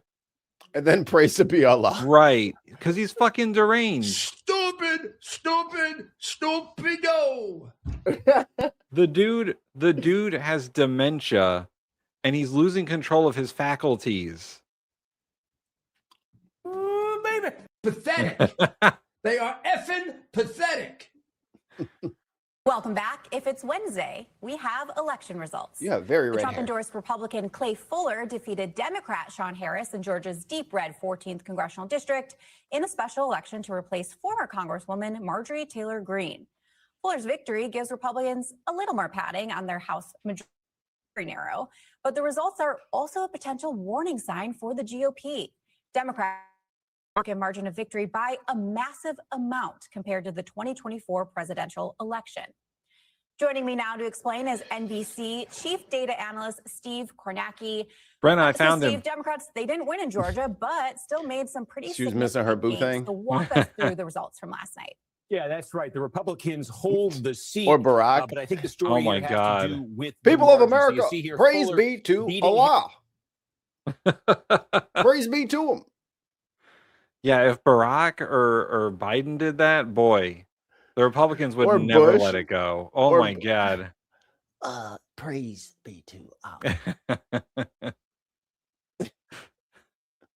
Brenna, why are you out here simping for Steve Kornacki? She said, give me that big board. Harris, the Democrat, essentially a 12-point margin right there. This is what this same district, Georgia's 14th, looked like in the 2024 presidential election. Donald Trump won the Mikey, look how fucking crazy that is. And he almost won. He almost won. Look at that. I know progress only gets on me, but we really need to just like fucking make a fucking straight up grid across the country. And then you have to just represent who you represent. Yeah. Because we cannot be trusted to make our own fucking districts. That is laughable. Unbelievable. by 37 points. That's also what it looked like. It was 38 points in 2020. So in presidential races. So for the last 6 years, the president and Marjorie Taylor Greene have had a 70-30 hold on this district. Not no more. Not no more. The Republican dude barely won. 55-45. 40 points for the Republicans Republicans last night. Only 12. So that's a massive shift away from the Republicans toward the Democrats, even though Fuller does win the seat. Notably, within the district, there were a couple places that it was extra pronounced. Whitfield County, I think, comes to mind. This county is a Republican county, but it has one of the highest concentrations of Hispanics of any county in Georgia. And look at the shift here. Trump won here by 44 points. You've done pretty well with Hispanic voters in Whitfield County. This is what I'm talking about. When I say that if you're a Republican and you think you're in a safe fucking district, you're not. Nope. They brought this from 30 plus points behind to only 12 points behind. That's the biggest margin yet. Like this is borderline blowing a 3-1 lead. This is the most Republican district in Georgia. And a black farmer almost won. Right. And yeah, we get it. The Republicans still won, but he didn't win by much. Right. Every other Republican in this state running for a House district has got to be concerned. Because that should have been a layup. That should have been 30 points, as it has been for every time in the last 8 years. Down to just a 15-point margin in this county for the Republican there. So you see a pretty big shift there within the district. There were a couple other places like that. So massive shift away from Republicans. And I think the thing is, it is not a one-off. Take a look at this. These are all of the special congressional elections since Donald Trump came back to the White House at the start of 2025. Look at that. Look at the election results in 2024 and the special election results in 2025 and 2026. Sheesh. Those numbers are being shaved in half. And, you know, Florida 1, Florida 6, Georgia 14, those are safe Republican districts. And they are losing these they're not losing these special elections, but their margins are being cut in half. That is independents not voting for them. That is Republicans not voting for them. That's people staying home. That's people staying home. And look, every time, plus 37 in 2024, plus 15 in 2025. That's more than 15 points. And you're talking, even the Democratic candidates are getting higher bonuses here. The Democratic candidate in the Virginia 11th is a plus an additional 16 points in the election. They won by 50%. To win by 50 is crazy. Yeah. And the pattern is clear in all of them. Look, you go back to the first one. This is a year ago, April 2025, Florida's first district. Trump had won it by 37 points in the 2024 presidential election. The Republican in that special election won by 15. That was a shift away from the Republicans of 22 points. Look, another shift that same day in a different Florida district. Here's a blue district last September. For just $2 a day, you could help a Republican save their district because they are about to get their shit pushed in. 40 seats. It's going to be a 40-seat swing. The Republicans are going to get destroyed. Prepare for prosecution. They're going to lose the Senate too. And then it's going to be big problems for President Trump if he's still there. There will be investigations. MTG is still mad at the box of frogs mind. Yes, she is still crazy. Yeah. She did really try to make us seem that she was reasonable, though, for a little while there. Was she, though? I mean, she tried to play it. She tried to play it for sure. I mean, people like put that on her, but did she say that? Just I because she was yelling at people like, she's come to her senses. Like, did she say she came to her senses? Did she say that? I don't know if she said that. I love this one. These aren't polls. Brother, who said Danny? Danny, you're not paying attention. Okay. I'm gonna need you to write. I need you to write House special elections 15 times on the blackboard before you leave. I need you to write the big title on the fucking top of the screen. I need you to write that 15 times now. Danny, these are results, election results. It already happened, dude. It already happened. How come people keep yelling at us about shit that literally already happened? Like, we're reporting on things that happened already. Oh boy. They are not up for debate. They are fact. By 50, it got more Democratic, right? Another blue district got bluer in this. Hold on, Kornacki's not even got a We saw a Tennessee special election for Right. Congress in a district Brenna, won by points off. 22. The Republican Why is he won it, wearing but the dark margin pants, came all Brenna? the way down to 9. Brenna, what's up with And your then man? What we saw in Georgia yesterday, that's the biggest shift we've seen in all of these, 25 points away from the Republicans towards the Democrats. But in all 6 of these elections, double-digit net shifts away from the Republicans towards the Democrats since 2024. Certainly a big factor in this is we're seeing a Democratic base that's more energized than the Republican base in a special election. That can make a big difference. But the fear here for Republicans Brenna's loyal. and the hope for Democrats is this isn't just turnout. Way This before is just Harry, there differential was turnout. Are there some voters in these districts, too, who are changing their minds? Steve, thank you so much for breaking all of that down. We thank you for watching. Brenna's like, I'm gonna take her job. I'm a redhead. And then I can be with Steve Kornacki. And then I can Earlier this week. Onto some environmental news. Brenda says sleeve rolls are perfect. Yeah. She has her favorites. What is this? Is so funny to me. Why is guide capitalized? Yeah. There's some weird cats not supposed to be capitalized either. And he's not a knight. He's not a knight. He has not been knighted. In fact, the title would be president. Yeah.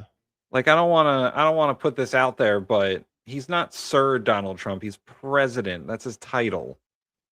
He's not a member of the royal family. Oh, this is good. This is good. This is some high level cope.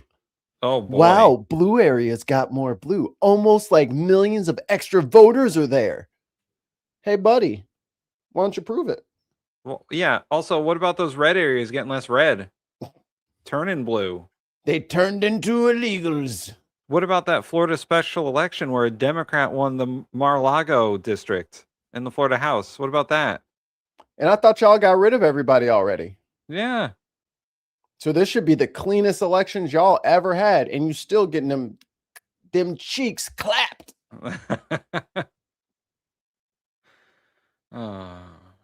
Mikey posted this video, so I don't know quite what it's about. Send Barron Trump to go fight for Israel. None of us want to fight for word. Yo. He's the perfect age. Bye. Every other president sends their kid to war. That's how it works. So Trump is bad at deporting undocumented people. This is what you're saying.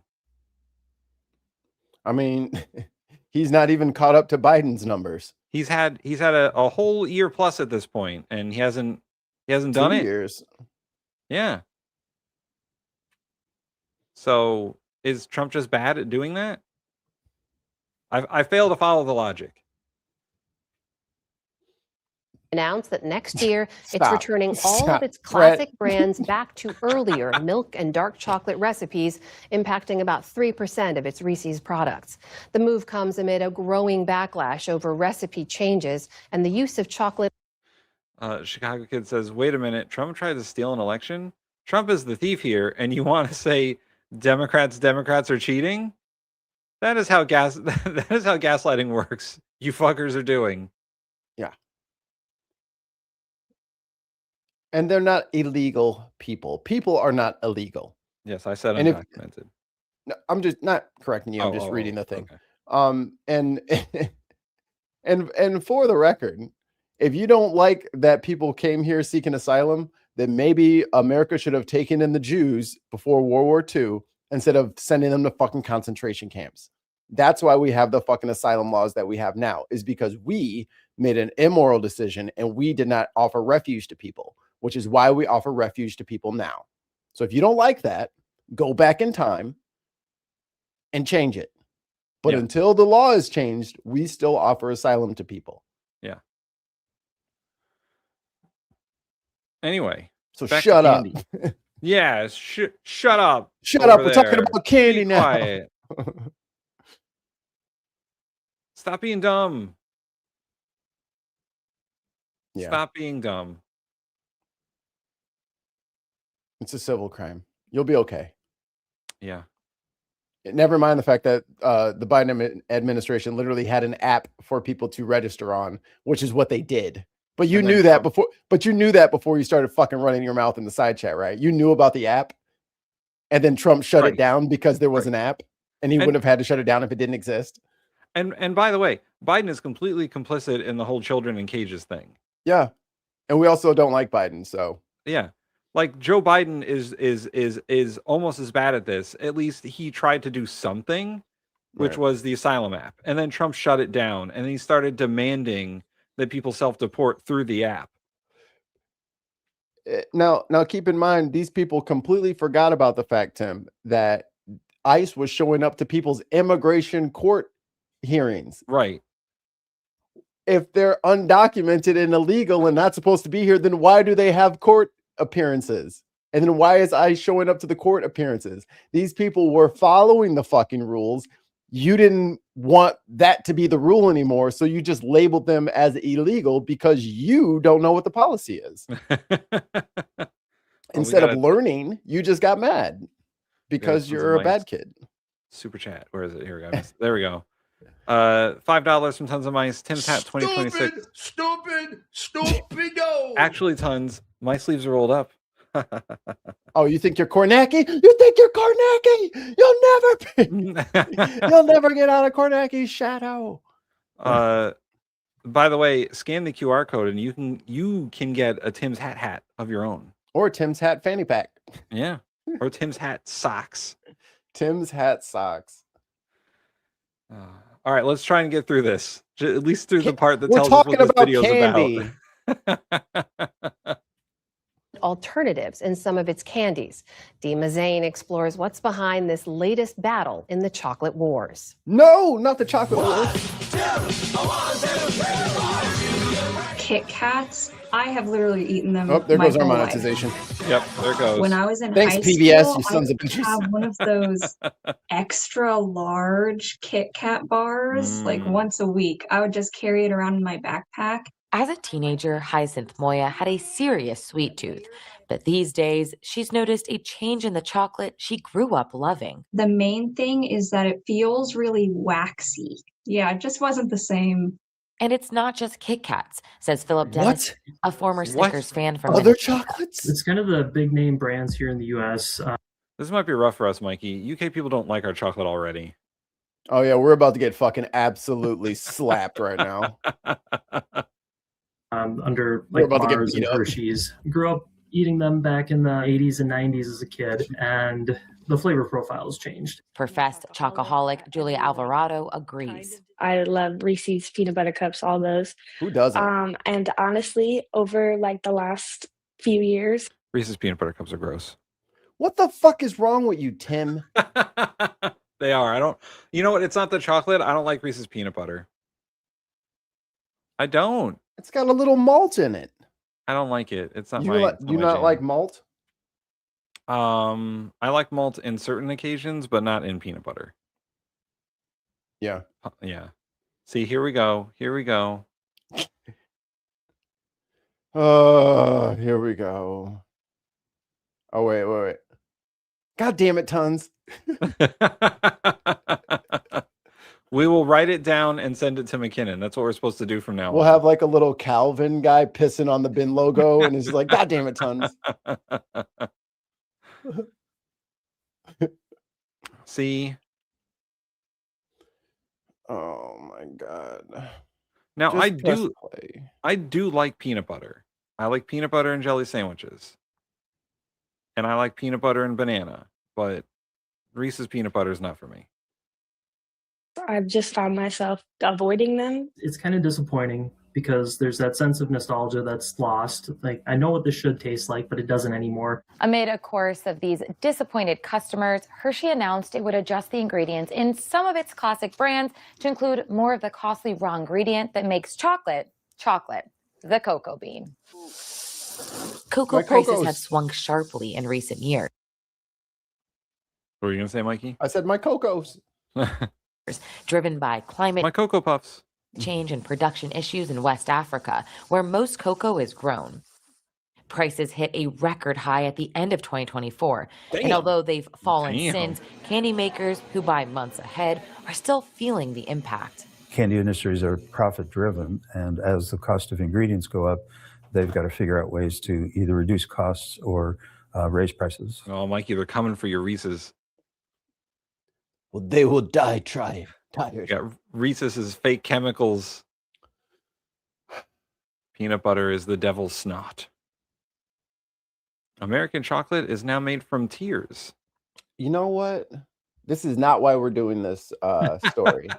So you guys can tell us Richard how much Hartel, better a you food are. science professor at the University of Wisconsin at Madison, has studied chocolate for 35 years and has kept records of ingredients in popular chocolate candies for more than a decade. And he's noticed some changes. Here we have the 2015 version. Here's the 2025 version. They've actually reduced the amount of chocolate ingredient in the chocolate product. Last fall, a New York Times investigation found major chocolate brands were using less cocoa in their products, and that popular candies like Rolos, Almond Joy, and Mr. Goodbar had quietly dropped the term milk chocolate from their labels. I'm sorry, Under what? FDA guidelines, candy labeled milk chocolate must be at least 10% chocolate liquor, a liquid made from cocoa beans, which contains cocoa butter. That's When it sweet, drops sweet below liquor. 10%, companies have swapped in terms like chocolate candy and chocolate tea, a subtle shift that most consumers won't notice.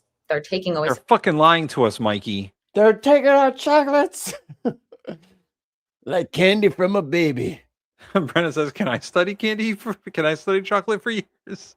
I too need to help study this chocolate epidemic. Chrissy says, "I have a bone to pick clean with Americans. What is this BS I have read that we are to see a Chuck E. Cheese open in the UK? We do not want any more rubbish over here." First of all, watch your tone. Okay. Chuck E. Cheese is fine. Okay. It's just the people that go to Chuck E. Cheese that aren't fine. It's kids.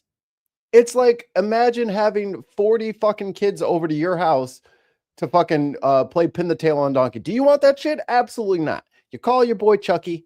Chucky fucking rents you a little room. They have pizza. They do the gifts, and they got an arcade there and probably a ball pit. Some kid in some fucking poorly waged child is in a fucking costume, sweating their dick off, dancing around to fucking happy birthday. You're welcome. Okay. It's a Chuck E. Cheese. Get it right. Yeah. It's a place to drop the kids off for a birthday party. You're welcome.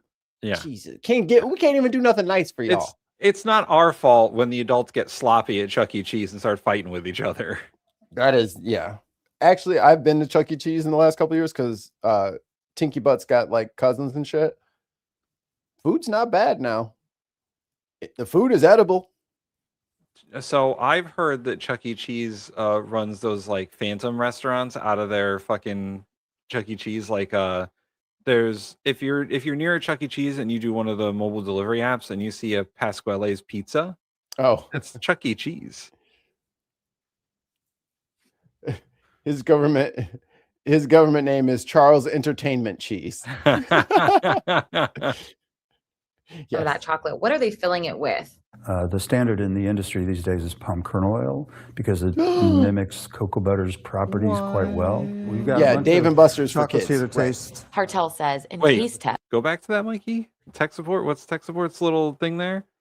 Oh, tread on me, please, dear super rich person. Hilarious. Well played. You get an air horn for that. Make me smile. Air horns for the smiles. High quality compound coatings or chocolate alternatives can often trick even his savvy food science students. Most people cannot tell the difference. I want to be in that class. Suggested. I want to be in the chocolate tasting class.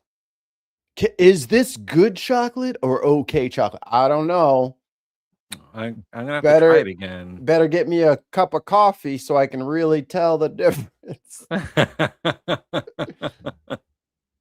That by 2050 there would be no chocolate production, no cocoa production. I'm sorry, what? That all of those plantations would go away.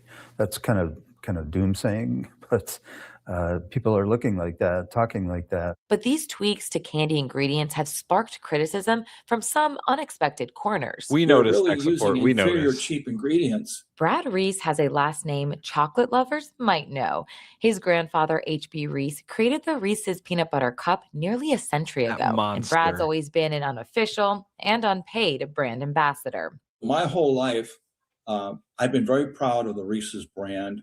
My website and my LinkedIn profile were Brad Reese, growing Reese's worldwide, one peanut butter cup at a time. That changed on Valentine's Day. I don't know how you can be all in on a candy that's so gross. Dude, fuck you. All right. It's like those people who like black licorice. What's wrong with you? My mom likes black licorice and I don't trust her. You can't trust people who like black licorice. It's like, wait, you're eating, that is disgusting. And you're just eating a big mouthful of it? Oh. Did you eat two black jelly beans? It literally tastes like death. Like, I don't, if death tasted like something, it's black licorice. Wait, no more Cocoa Puffs, just so Puffs. Oh boy. Oh man. She's launched a new product. The Reese's peanut butter mini hearts. I took 2 bites and I had to spit it out. And of course, then I dumped all the contents in the garbage and I saved the wrapper and I looked at the wrapper and realized it didn't say milk chocolate. He shared his feelings in a viral LinkedIn post, writing, "How does the Hershey company continue to position Reese's as its flagship brand, a symbol of trust, loyalty, and leadership?" Oh, Mikey, Allie put a link in our chat, and all right, I'll get it. Okay. Replacing the very ingredients that built Reese's trust in the first place. The Hershey company declined our request for an interview, but in a written statement to the PBS NewsHour, they said, quote, "Hershey is committed to making products consumers love, and that means continually reviewing our recipes to meet evolving tastes and preferences. It's a change Julia Alvarado welcomes." I just kind of wish that companies prioritized quality over quantity in a lot of situations, because they won't. That's not ever. They're not going to do that. That's not how they operate. If they can save a buck, they're going to save a buck. Tons of Mine says black licorice is Danny Glover's favorite food. I hate you. Damn it, Tons. Were you here, or was that the day that you weren't here? The 12 tons of KitKats that went missing in Europe? Oh, I heard about that. Someone stole a whole bunch of, they're like specialty KitKats too, right?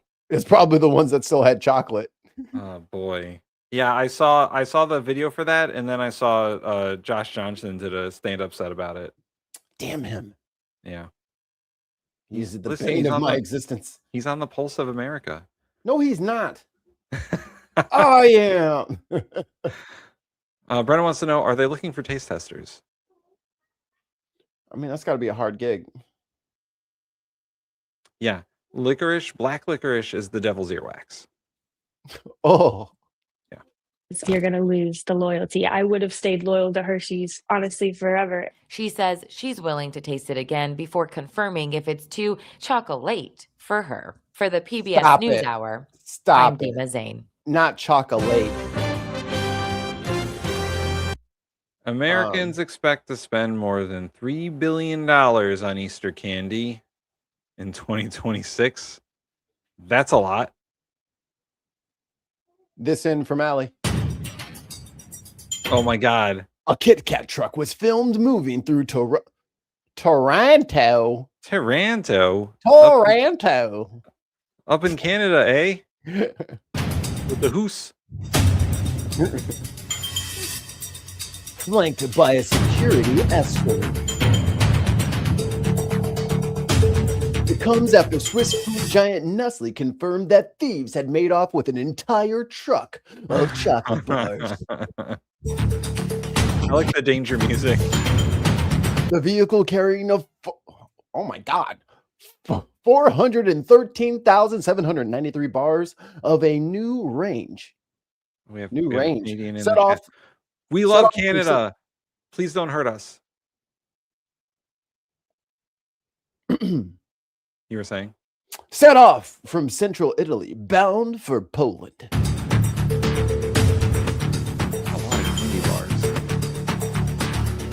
But it never arrived in at its final destination, and the truck and its cargo remain unaccounted for. You got a hazelnut flavor over there? I want hazelnut. Nestle did not reveal exactly where the vehicle was lost.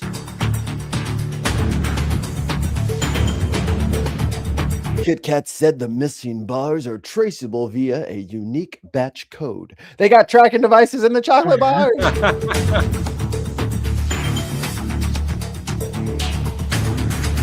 Police are investigating.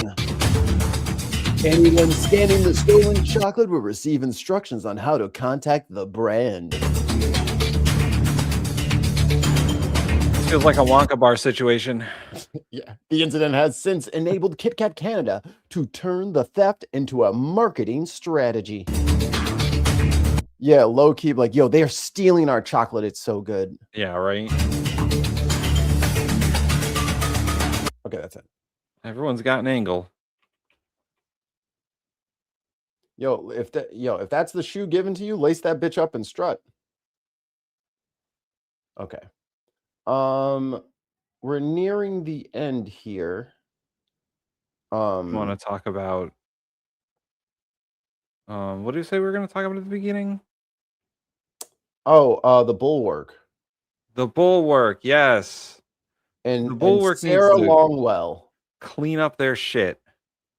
Good old Sarah Longwell. Because I think she is indicative of a larger problem. This lady right here, looking very pleased with us as normal. So this is Sarah Longwell. She is one of the editors and producers over at the Bulwark, and they have this, essentially this collective, this channel. They're never Trumpers, right? Like they were Republicans, and then they saw the direction that the Republican Party was going. So they're like, oh, we're Democrats now. Tim Miller, you probably have seen him in clips. This guy. Yeah. It's okay. Just take your fucking sweet time to load. It's fine. I'm not live on the air. It's fine. It's fine. There we go. Tim Miller. Bill Crystal is like the executive producer, who's been in Republican politics for a long time. So essentially, Sarah has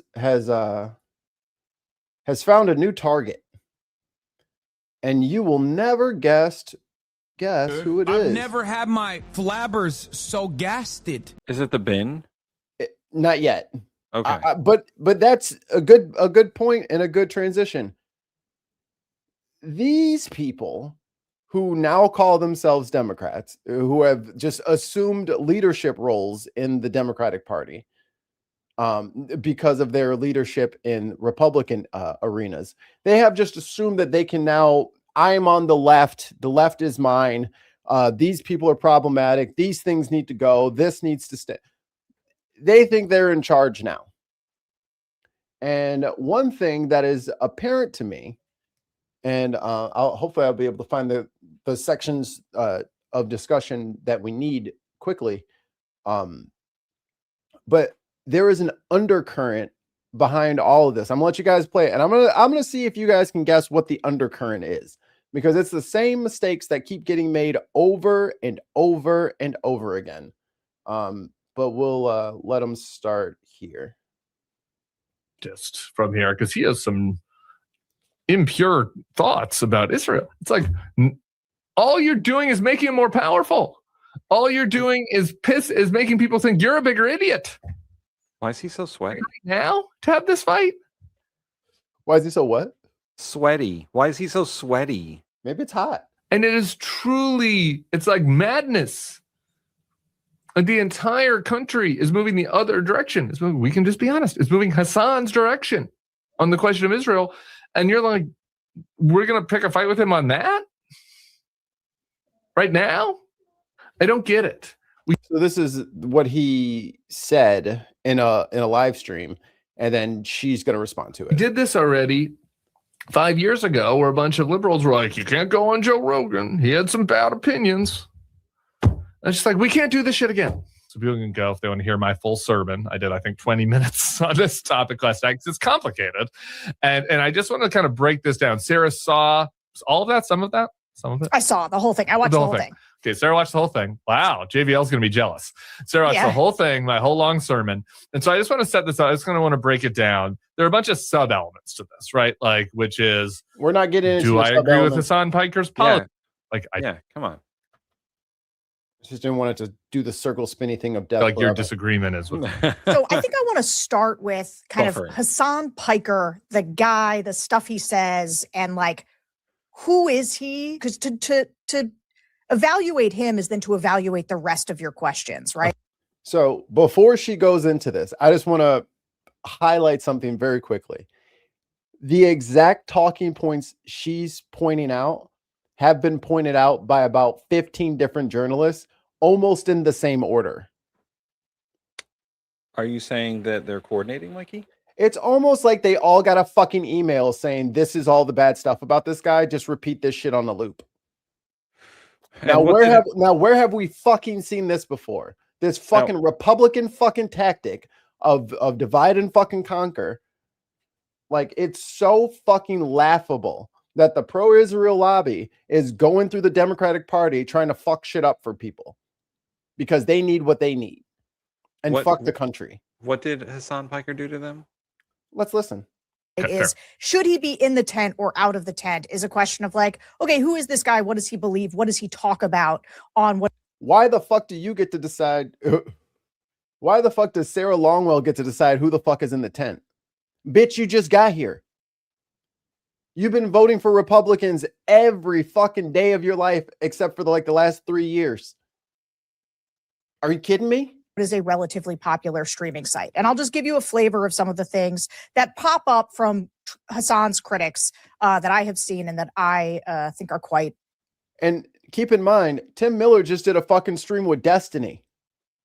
Really? Did they bother looking into his past? Oh boy. What he's fucking up to? Sex Pestiny?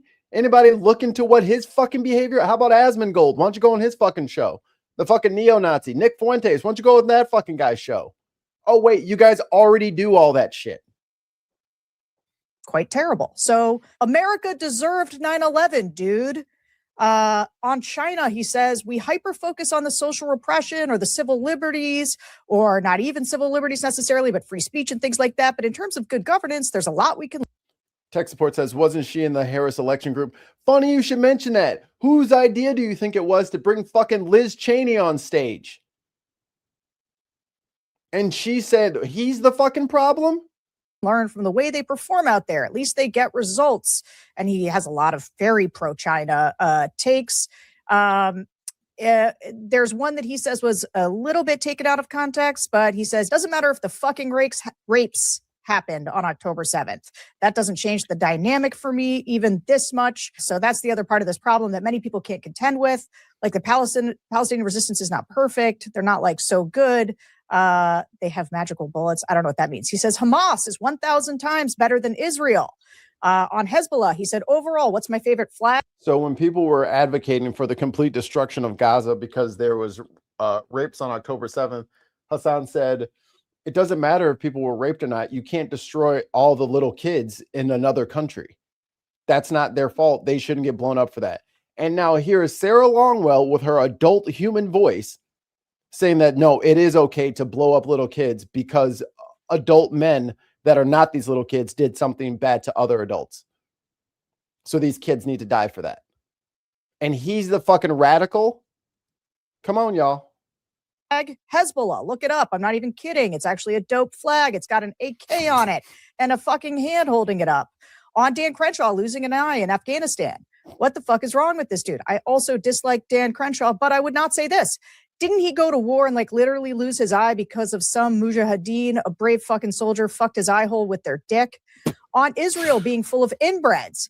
You are left with a country that is packed to the fucking gills with the most inbred, uneducated, ultra-nationalist, rabid, Haredi population. On Russia's annexation of Crimea. Annexation of Crimea was absolutely a justifiable annexation. What do you call Crimea? I call it part of Russian territory, bitch. I call it Crimea River, a Russian river. The annexation of Crimea was absolutely a justifiable. And this is the problem when you are streamers like us and you talk extemporaneously for hours on end and you have long tracks of like super sarcastic statements. Here comes fucking Sarah Longwell with the fucking highlighter pen saying, oh, Mikey Famine said this. Tim said this. They said this whole sentence and here it is. And then you just read it out to people because this is a smear campaign. Yeah, here we go. Because okay. Jenny Banks says the same thing. You know, you can take out little quotes from people who stream all day long and demonize them, or you can go and listen to it for yourself. She's a real piece of work. And they have this very tailored messaging that they do. So to understand, like us, Hassan, people like our age group, we don't subterfuge our shit. We cuss whenever we feel like cussing. We say exactly what we think should be said, and we don't have to worry about, donors and staying on people's good side. We just say whatever the fuck we want to say. Yeah. If only her bigotry could be as well hidden as the supposed Russo-Chinese connections that Hassan had. Annexation on black people. Black people care about the border. I don't give a fuck what black people care about. Black people care about this. Black people care about that. Like, shut the fuck up. That's not how politics work. And then I saw black creators coming up saying, oh, Hassan said this about us. Fuck that. Here's the story of that. I was in that fucking live stream that day. They're talking about this guy is saying black people are actually Republicans and they don't give a fuck about the border. They don't fucking care about Mexicans. And that's the truth of the matter. So it doesn't, like, black people don't care about undocumented people. That's what the chatter was saying. So Hassan yelled at them. And so she took the clip of him yelling at them because there was a black Republican in the room. Like, this is the shit I'm talking about. And so when people come into our chats and they try to get me to react and get me to say things, and we just won't give them what they want. Delicious onions. Exactly. So they'll find one time where I said, oh, that looks good. And there was like an onion on the screen. And they're like, see? Like, but that's what they're fucking trying to do. And they're getting these clips from fucking Ethan Klein, Asmongold, and fucking Sex Pestiny. That's who's feeding them their fucking information. The worst idiots on the internet. We've done that to you ourselves when you said the sarcastic quote about you voted for Trump and all that. Right. Like, you can take anything anyone says and turn it against them. Fuck the hell off. Exactly. Or make merch out of it. By the way, scan the QR code. Get some merch. I don't know if this is I don't know how to, I'm not going to rank these, but this one's a real doozy. Date rape is better if it happens to rich women. If you have these fucking millionaire, billionaire WASP fail sons, at least taking them out of other colleges so they can only do date rape to other billionaire, millionaire failed daughters is in some respects, from a utilitarian perspective, of course, a little bit better. Okay, Piker told off a list. So on that one, this school decided that they wanted to get rid of Title IX protections for their students, which means that they would not prosecute date rape. So he said, if they want to do that, fine. Have your own school where you guys can do that to each other, but that should not go into other schools. Do it for yourselves only. So that turns into he likes rape or he likes date rape. Like, that's like, this is the bullshit that is like, I'm displaying this and I'm playing it all and I'm going through each one of them because this is the bullshit that makes us lose elections time after time. Stop letting fucking foreigners into the party and corrupting everything. Because she's in here trying to get a witch hunt started because she's pro-Israel and they're the ones that are pulling all the strings behind a lot of these fucking news networks. We're only funded by you guys. We only have to be accountable to you guys. But when the email comes down, hey, we all need to focus fire on him. There's been like 6 or 7 Fox News videos on Hassan Piker. CNN has done different things about him for a Twitch streamer. But Nick Fuentes is over on Rumble saying the wildest shit you've every stream dropping the hard R. No one says a fucking peep about him. He went to fucking White House and had dinner with Trump. No one says a fucking peep about him. They don't go in there and go get clips from his fucking show because they can't play him. Even Piers Morgan had to bleep 30% of his fucking shit. From the chat, Jenny says, if she were curious, which she should be, she would go directly to Hassan and ask him questions. Try to get them on a stream together. This makes me sick. All she'd have to do is pull up. And also, breaking news from Chris C. Iran's supreme leader says the regime will take over management of the Strait of Hormuz into a new phase, which I assume is charging vessels passing through the strait $2 million. Wait. I've never had my flabbers so gasted. Woo! Oh yeah, we got to do that. All right, let me get to the part where her mask falls off. 2 British pounds from Viper Scott. Thank you so much. Some Scottish funds for the Civic Show. Smiley, smiley, smiley, smiley, smiley face. All right, let's see. Who condemned the massacre on October 7th, a bloodthirsty, violent pig dog suck my dick. Okay, so that's the guy. That's the guy. I do not think any Democrat should look to include him in their coalition. And here's the thing. You mentioned my book at the top. I just wrote a whole book that is going to come out in September. Wow. It is 300 pages. It's called How to Eat an Elephant One Voter at a Time. It is 300 pages about how you build a winning coalition. Well, there's not a single paragraph book, I assume, that recommends cozying up to people like Hassan Piker. I talk a lot about big tents. I talk a lot about a pro-democracy coalition. But here's the thing. Hassan Piker doesn't actually belong in the pro-democracy coalition. He's an illiberal guy. He's a China, Russia sympathizer who hates women, hates Israel. Like, he's all the toxic things. And I think, and I was listening to you last night, and I was like, my biggest problem with it, because I agree with you in some places, my biggest problem with it is I felt like you were soft selling who this guy is. Like, at one point, I think you called it like impure thoughts or something. Well, this is one of my defenses of Piker, which is also defense of myself, is that if you're streaming 8 hours a day, like, I feel like the critics that sometimes like look at like an 8-word snippet of something somebody says, I'm like, you fucking talk for 8 hours a day. I just talked for 1 hour a day last night, and I rewatched that video and saw impure thoughts, and that's not what I was trying to say. I was trying to say that, you just talk for a long time, and but you don't like accidentally say America deserves no. He had some very bad takes in there too. Say what?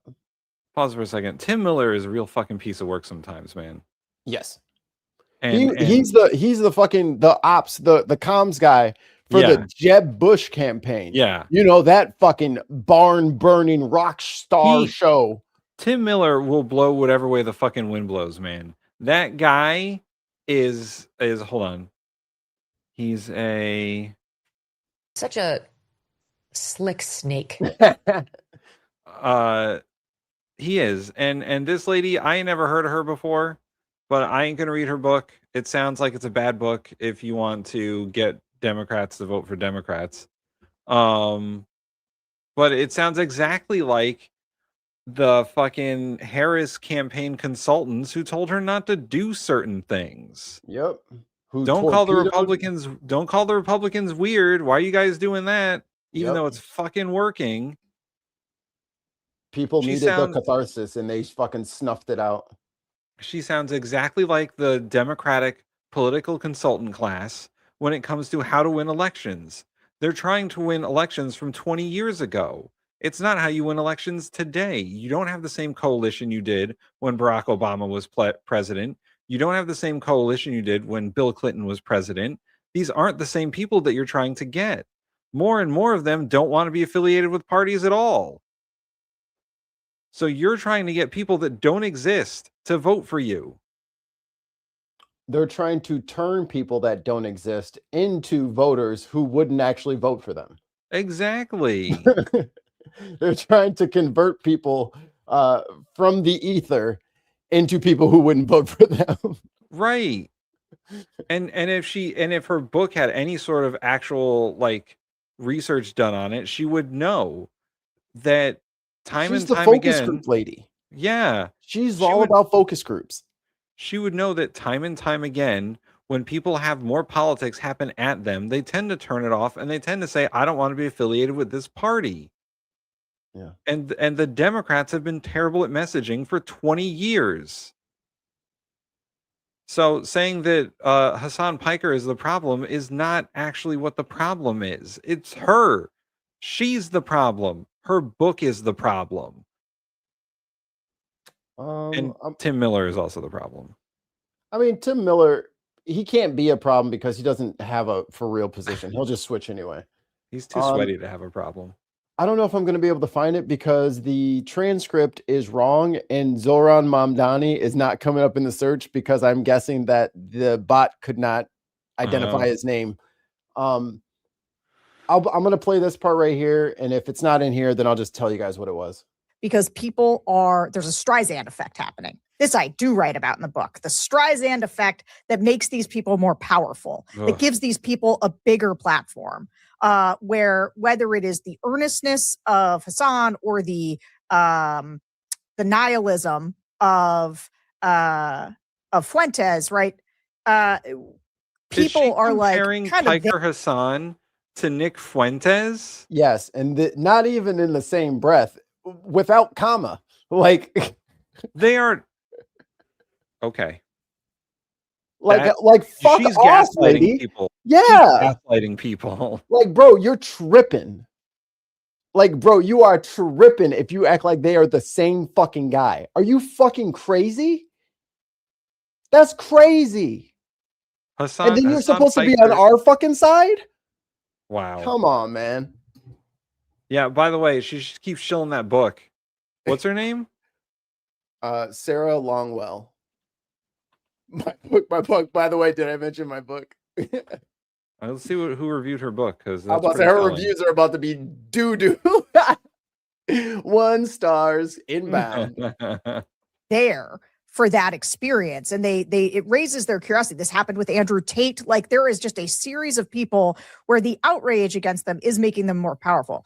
That being said, oh, here it is. Understanding that dynamic doesn't mean that, like, there's just sort of a right is still right and wrong is still wrong. Like, I do think Hassan, but like, I felt this way about Mamdani. No, it's on my show. Does that just make you uncomfortable? Like, I felt that way about Mamdani.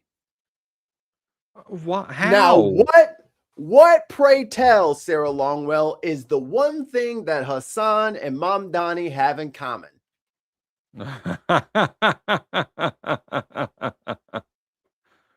Oops, your little hood poked out there. Fuck you, Sarah. Seriously.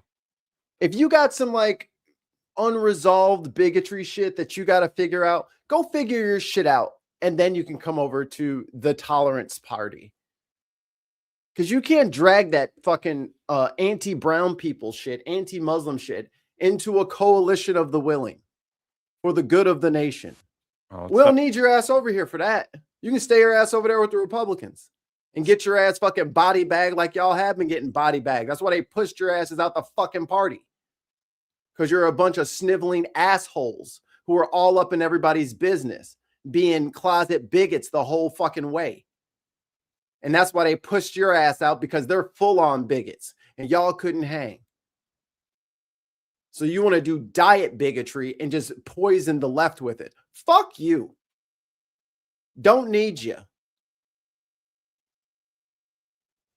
The phrase globalized intifada, from the river to the sea. To me, ultimately, what I hear in so many is a desperate desire for equality and equal rights in standing up for Palestinian human rights. And I think what's difficult also is that the very word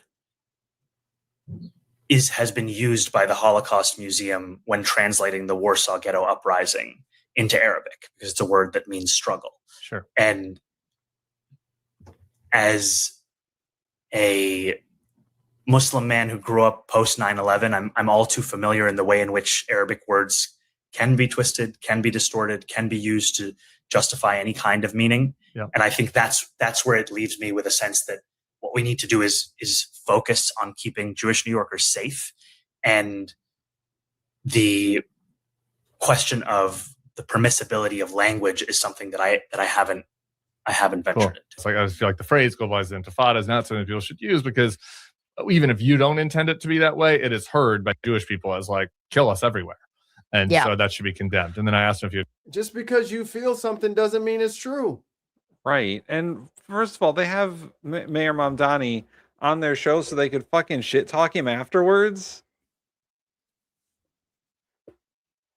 Dude. Crazy. The people in the chat feel the same way too. They're all like, Mamdani is a communist. And apparently, Mikey, no, you are the bigot, actually. Just the opposite kind. How? Where are they at? Randall Cheek says, so we're back to trusting the media again. How did you get... Dude, you're a bigot. Wrong, you're. Just to the opposite kind. You're a bigot. Oh, no. Who am I bigoted against, Randall?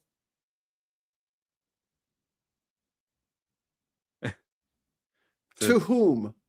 Is it white people? I don't think that's the case. No. Apparently, when you do the racist stuff, you lose my attention. If you want to have an honest conversation with. Cool. Finish sentences, I suppose. Oh, yeah. Okay. All right. Yeah. Sure. I mean, hey, yeah, Lost Missionary, my elevated whites. I have upgraded some of them. I'm just, if you don't get, like, I have been searching and hunting. Someone had an excellent, because I like these like sociology and like linguistic like shorts and stuff like that. Some of the ones are like 2 or 3 minutes long. One of my niches, one of the things I like. And someone gave like such a perfect, beautiful example. Sorry, white people, you need people of color. Sorry, straight people, you need gay people. Sorry, cis people, you need trans people. Because it's not without that other group that you realize where the fences and the lines need to be. We need each other for self-reflection. So that's my viewpoint. It is impossible for me to be a bigot because I need to understand you so that I can interact with you. So hating you because of who you are without knowing you, I don't. I can call you stupid because you are. But there's 8 billion people on Earth, and we're the only place that I know of in the universe that has life. So I'm Team Earth. Are you Team Earth? Bitch. And also, a lot of people, I assume some of the people in this chat who are yelling at us about being bigots or whatever, have a very ethnocentric view of the world where you are looking at this solely from like a straight white person's perspective. And I assume Christian. Because everyone in the world ain't that way. Right. And you're judging other cultures based on your culture, and you're not acting correct. It's a wrong way to look at the world. You have to look at the world in a way that you are not just tolerant of other people. Like, I think tolerance is often the wrong word to use. Right. You have to, like Mikey said, learn from other people. Otherwise, you're stuck in this fucking bubble, and this bubble that nobody likes you in. A bubble that you will deny being in fervently. You'll never want to be. Anytime anyone will accuse you of being in that bubble, he's like, I'm not in that bubble. But you fight to protect that bubble. Why? The word is ethnocentrism. It's a fancy sociology word.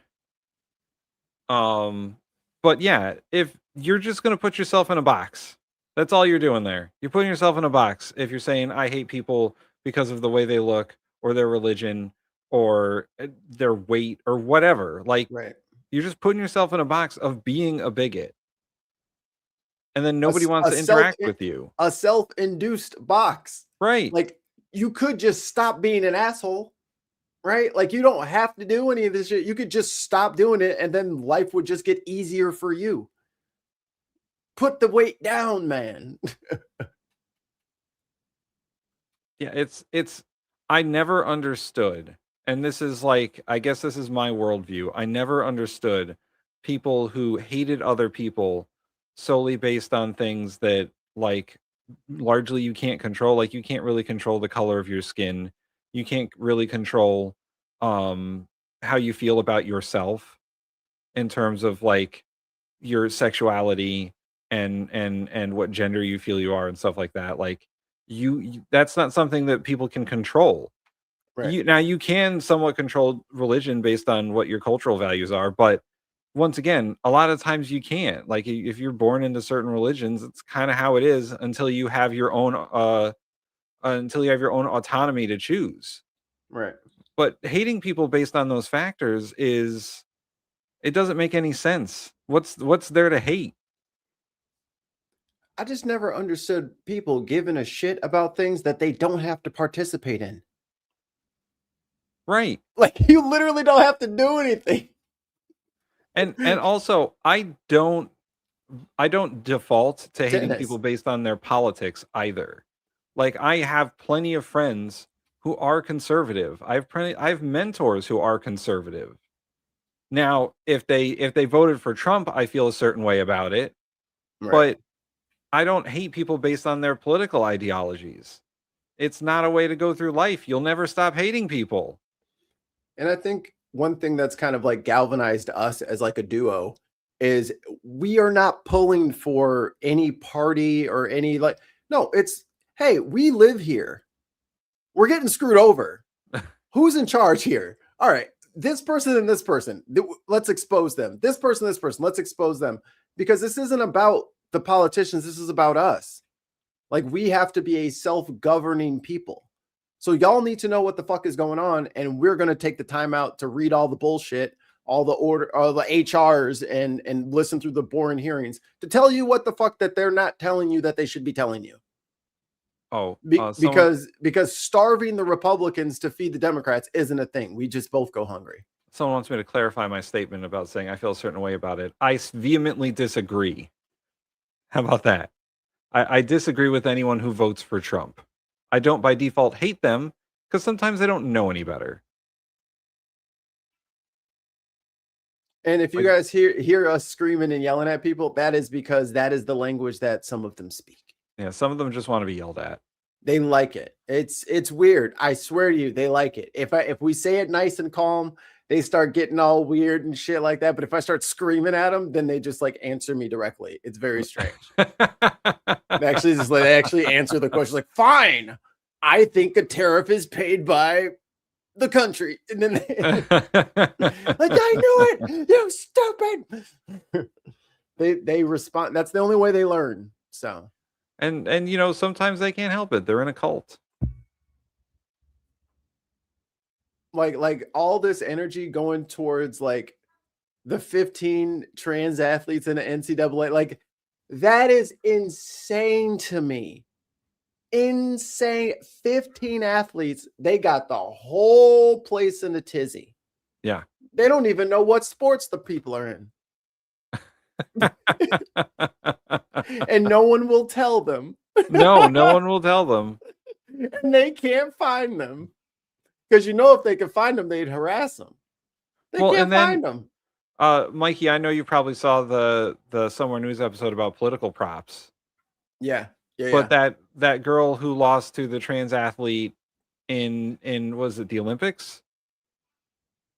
Or something. Yeah, I know what you're talking. The swimming. The swimmer, the swimmer who lost to the trans athlete and then was like complaining about stuff that she didn't know anything about. Like, and it wasn't her original complaints. She's just boo-boo. You was gonna lose anyway. Right. You know what I mean? She acted like she was about to break the world record, and then a trans person jumped in the pool and fucking pushed her ass to the bottom of the pool, and then she lost by a half second. That's not what happened. And every other swimmer in that locker room was like, everything was normal for us. Yeah, right. I was about to get the 5th place record. Like, shut up. This protection of mediocrity. Holy fuck. But then she got taken over as a political prop from the right. Yep. She did all the fucking right-wing talk shows and streams and whatever. Whoever would listen to her talk. And her message got more and more radical over time. Honest Mechanic, what up? Have you guys seen that show, The Necessary Conversation? I have. Yes. I have mixed feelings about it. You want to go first? I also have mixed feelings about it. Oh my God, we're like best friends. We're like, it's almost, did we just become best friends? Uh-huh. No, I've seen a couple episodes of it, mostly because it like got fed to me through an algorithm on Shorts. So their numbers were cranking, baby. When they first fucking started getting some clips out there, their live streams were huge. Oh, before we talk about that, Allie comes in with some breaking news. The army is to remove the blockade blocking the fuel depot in Ireland. We just talked about this at the top of the show. Oh boy. Oh boy, it's gonna get rough over there in Ireland. It's about to get real Irish in this bitch. We'll keep monitored on that. Yeah, we'll keep tabs on it because the Irish farmers are right and the Irish government's kind of wrong. So what I felt about the show, because I think I watched 2 full episodes of it, and the 2 kids and their 2 MAGA parents, I kind of felt like they were just being antagonistic towards each other. And while the kids were bringing up good like points about things and trying to like talk to their parents in a way, obviously they know how to push their parents' buttons. Right. And I don't know how much of it is just to get a rise out of them.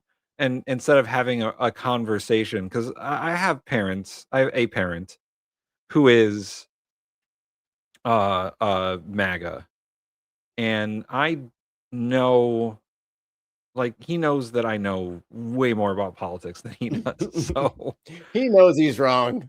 Yeah, and you know, my dad has always been like a Bush era Republican, like a neocon, and I don't think he's like 100% in on the MAGA cult stuff, but he did vote for Trump a whole bunch.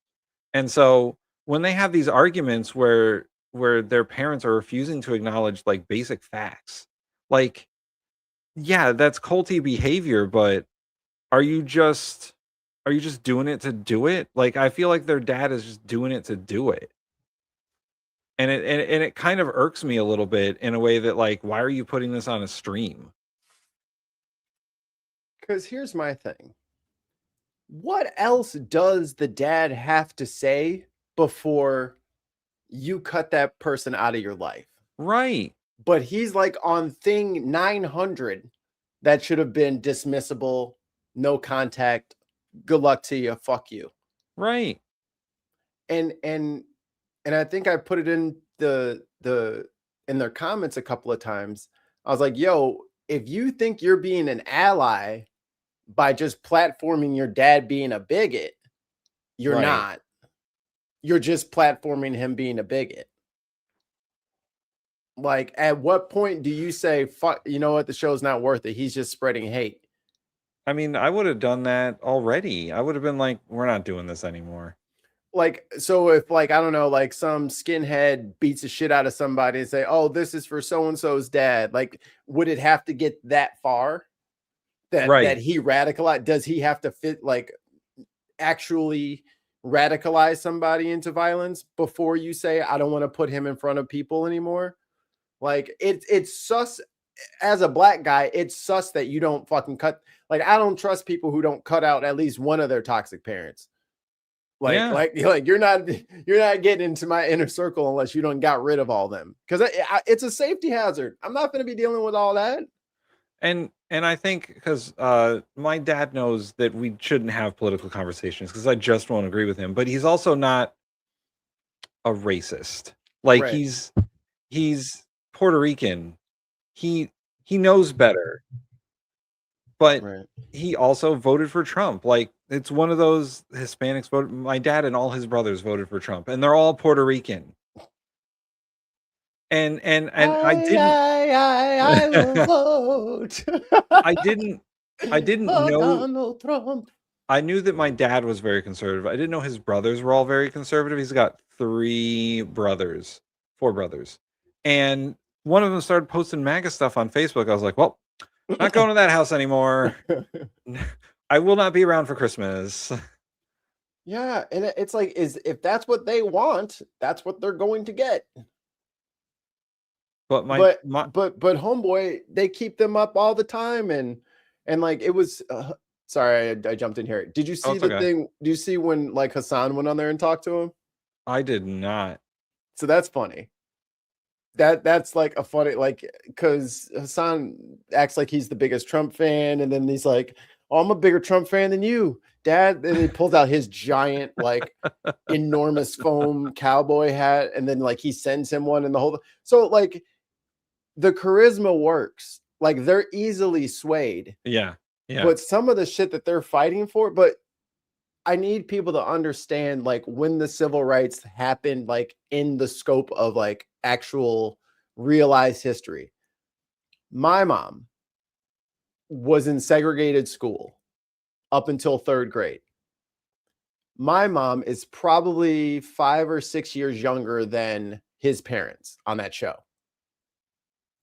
These people had segregation in their life and want to hearken back to that time period, or their parents did. Like that's what they're after. That's the great again era they're after. And they're going to say whatever they need to say to you to convince you that that's not what they're doing, when that's exactly what they're doing. I love people who conflate Republicans with political ideologies. No, that's not the same thing, dude. It's not the same thing. The Republicans during segregation were actually liberal. Enjoy that thought. You gotta know when they do a switcheroo, okay? Because if you don't know when they did a switcheroo, you will fall for a very obvious switcheroo. And just to finish that thought, the Democrats during segregation were the segregationists. They were the conservatives. You gotta know. You gotta read your history. Ooh. A £2 British super chat from Ali. Reagan Elite doing a games live. Join in. Ooh, I like video games. But yeah, the necessary conversation stuff, I have a difficult time fully agreeing with watching the show, because it's just, why keep doing it if they're never going to get it? You're just, and also it's one of those, it's a one-trick pony show. Eventually they're going to run out of steam with the idea that their parents are so far MAGA that they're just not going to listen to their liberal kids, and it's just going to go away. Like, unless there's a storyline there where the parents eventually are converted, and then also it's going to go away. Like, it only has so much staying power as a show, I think. It's viral for only so long. I mean, but look at Piers Morgan. He's still bringing in the bucks. Yeah, but he's got a lot of money behind him. And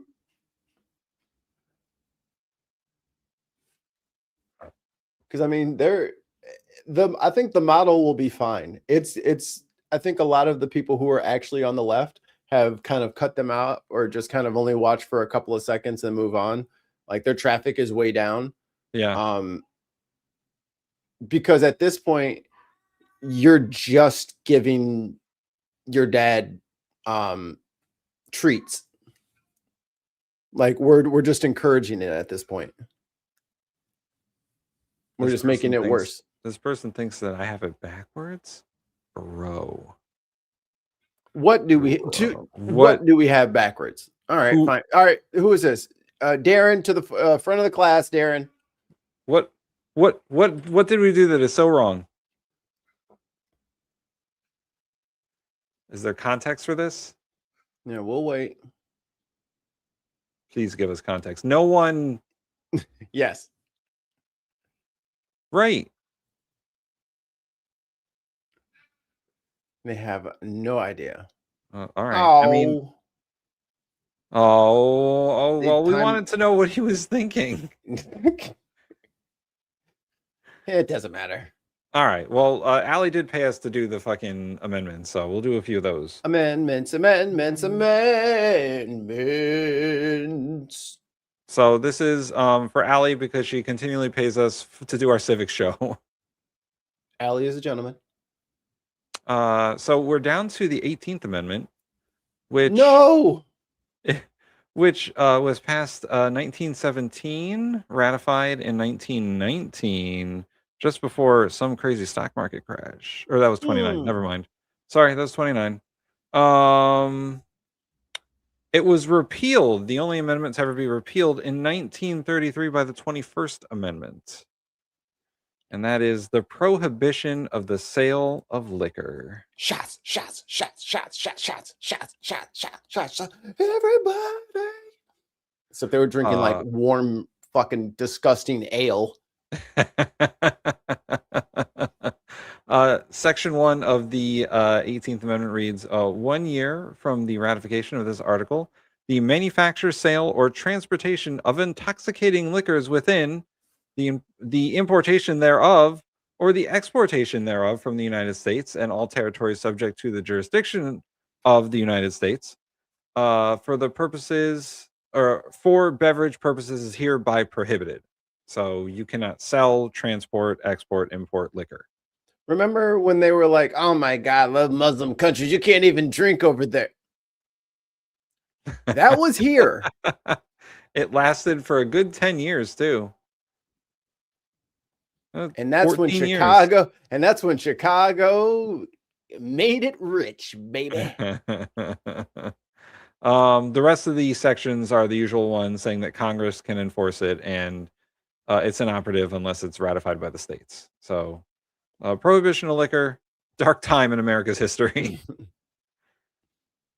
That's how you got the mob. All right. The 17th Amendment, a favorite of Republicans trying to repeal it. Passed by Congress in 1912, ratified in 1913, changed the 17th Amendment and a portion of Article 1, Section 3. This regards the direct election of senators. Senator. The Senate of the United States shall be composed of 2 senators from each state. That's a mistake. And elected by the people thereof for 6-year terms, and each senator shall have 1 vote in the Senate. The electors of each state shall have the qualifications requisite for the electors of most numerous branch and state legislatures. When vacancies happen in the representation of any state in the Senate, the executive authority of such state shall issue rights of election to fill vacancies. So basically saying if there's a vacancy for senator, each state is going to determine how to elect a new senator. Trial by combat. Oh, I wish, right? That'd be so fucking awesome. That the legislature of any state may empower the executive hereof to make temporary appointments until the people fill the vacancies by election. This amendment shall not be construed as to affect the election or term of any senator chosen before it becomes valid. So saying that you can't just throw people out of office because this amendment was passed. And that's it. So before this amendment, senators were chosen by state party leaders, basically. It was all backroom deals. That's not corrupt. Yeah, no, it was all, hey, do you want to be senator? Great. It's like the House of Lords. Yeah, basically. Good luck getting rid of that. Except for, isn't it a lifetime appointment? No, they still had 6-year terms. No, the House of Lords. Oh, the House of Lords? I think, yeah. UK chat. Correct us. What are the terms for the House of Lords? How you get in there and how long can you be in there? And do you have to do anything to stay in there? I'm pretty sure you get in there through like title of nobility and shit. Like you're born into the House of Lords.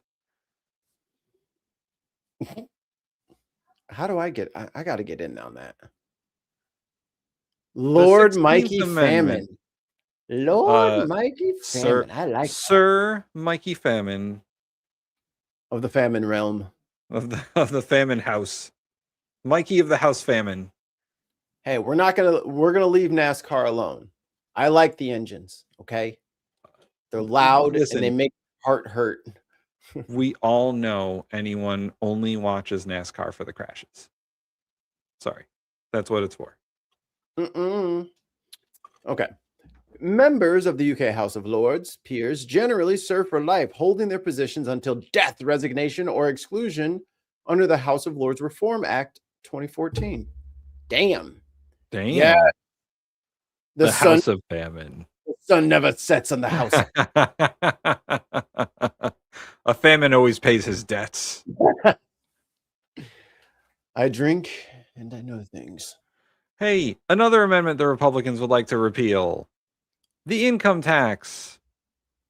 Yay! Trump specifically wants to get rid of this one hard. He doesn't pay no fucking taxes anyway. He's a fucking he's got tax cheat anyway. He's got such an old man boner for getting rid of this amendment to the Constitution.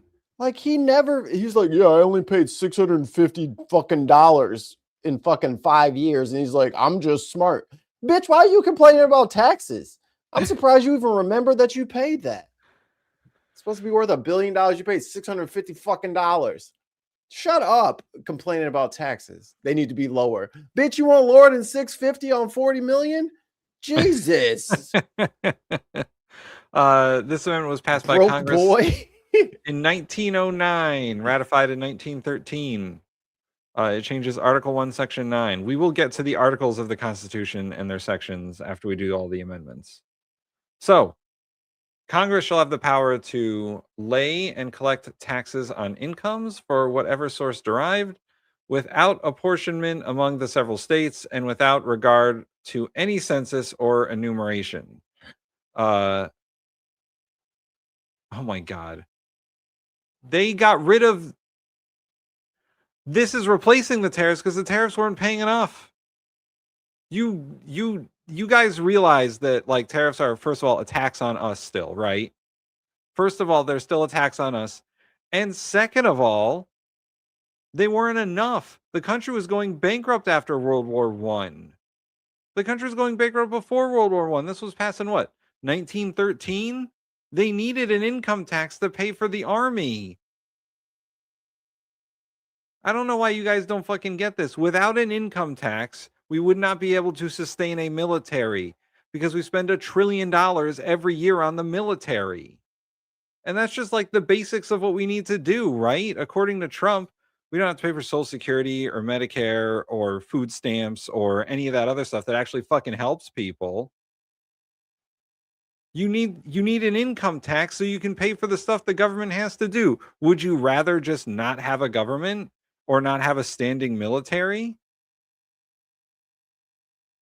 And I'm not this guy is making me take positions on stuff. I'm not a fan of the Fed. I think the Fed has fucked up our economy a bunch of times, especially after 2010. But we need an income tax. That's why Congress passed it in 1909. So that the country can fucking pay for shit. Tariffs aren't going to do it. Tariffs don't bring in enough money. Do you know what the federal budget is every single year? The person in the chat. Who you? What do you know what the federal budget is every year? And I'm not talking just discretionary spending, like the whole thing.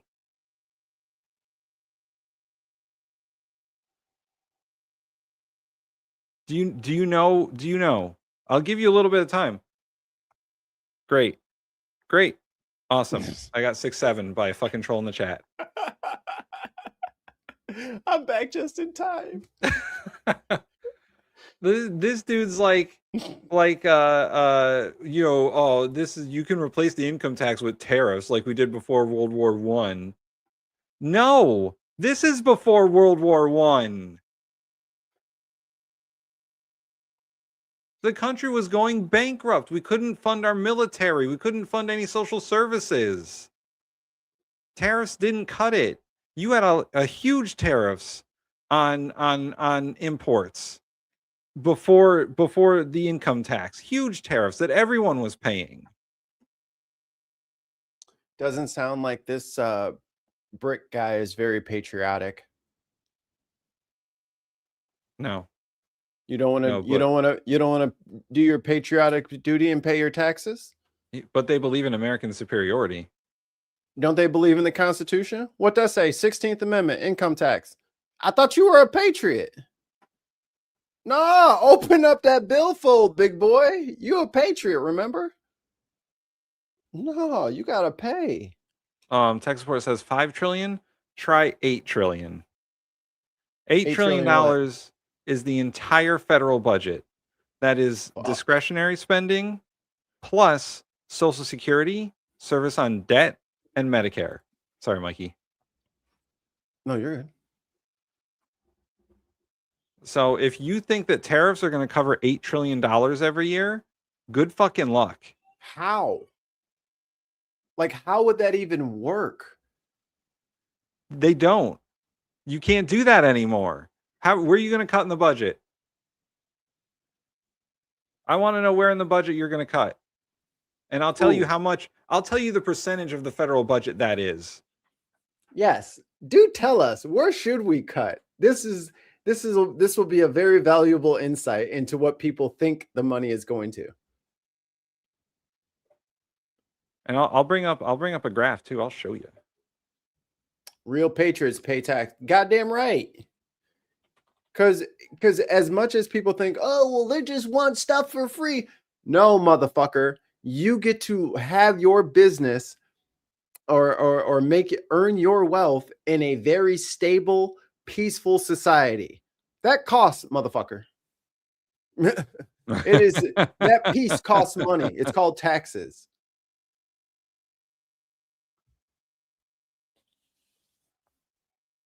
The U.S. was going bankrupt because the investors overextended themselves through bank loans. See, I knew that the income tax amendment would get people riled up. It's like the most innocuous fucking amendment, but yeah, that's a war tax rate right there. You want to go to war? You got to pay 90%. Not this what 34% that the top tax bracket is, and that's before deductions. And as much like consolidation of like companies as there has been, and the Republicans haven't said a shit about the markets being free, and you know what I'm saying? Like, no, y'all are getting bullied too, whether you know it or not. Like, why is there about to be 3 streaming services total? Right. Yeah, no monopoly, no monopolies popping in. Private equity ruining the housing market. Danny, where are you? Where you at, bro? Here he is. Okay. But where are we cutting? What are we cutting? I want to know. Where's the cuts? What are we cutting here? Don't forget about the derivative debt, which is even higher than the debts of the country's derivative. Includes the entire globe, which is all the money the governments didn't have to build. Mice money research equals half the budget. I agree, tons.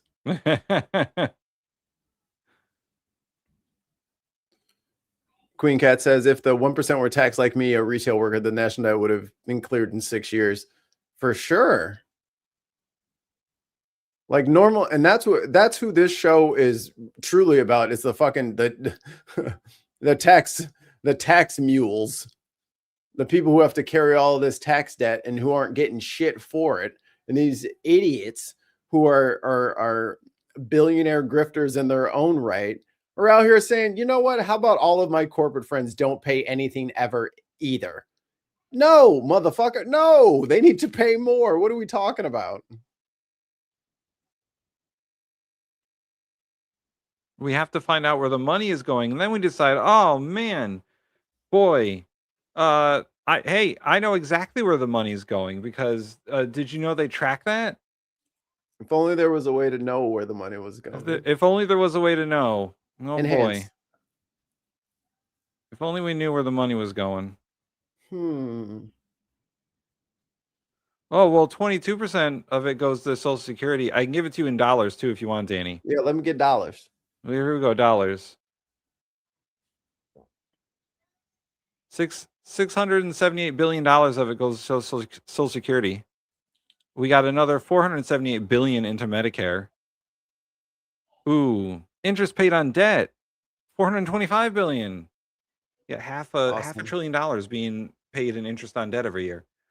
Health, there's another $400 billion. National defense. Now, this does not include the military's budget. Another $412 billion. That's things like DHS and DNI and stuff like that. But their budget actually increased. Right. Their budget is 980 million or 80 billion. So can't cut interest until we pay off the debt. So that's a non-negotiable. Obviously we want to spend less money on national defense, right, Danny? Danny, I thought they did that all. This is this year's budget. This is the Trump budget where they did all that. This is the 2026 federal budget. Yeah, they did that. It's crazy when you actually have the driver's seat and then you have to drive. It's crazy, right? It's easy to sit in the back seat and talk all the shit in the world, but when your administration is behind the wheel and it ain't there. It ain't there. This is his fucking budget. So you're saying Trump's putting out a budget full of fraud? Right. This is their proposed spending for 2026, 2027. So what are we cutting? Veteran services? I mean, that's already down to less than 200 billion. Elon ain't picking up the phone no more. What happened? Meanwhile, Elon's about to be at 750 billion net worth. Or and this isn't included. Once again, this isn't included. How about we cut the $1.1 trillion budget for the fucking Pentagon? That by the way, Trump asked for next year's budget to be 1.5 trillion. I don't know. And those guys are totally not wasting any money. The Pentagon passes its the Pentagon passes its what's it called? Its audit every year, Tim. Every year they get an audit and they pass it, right?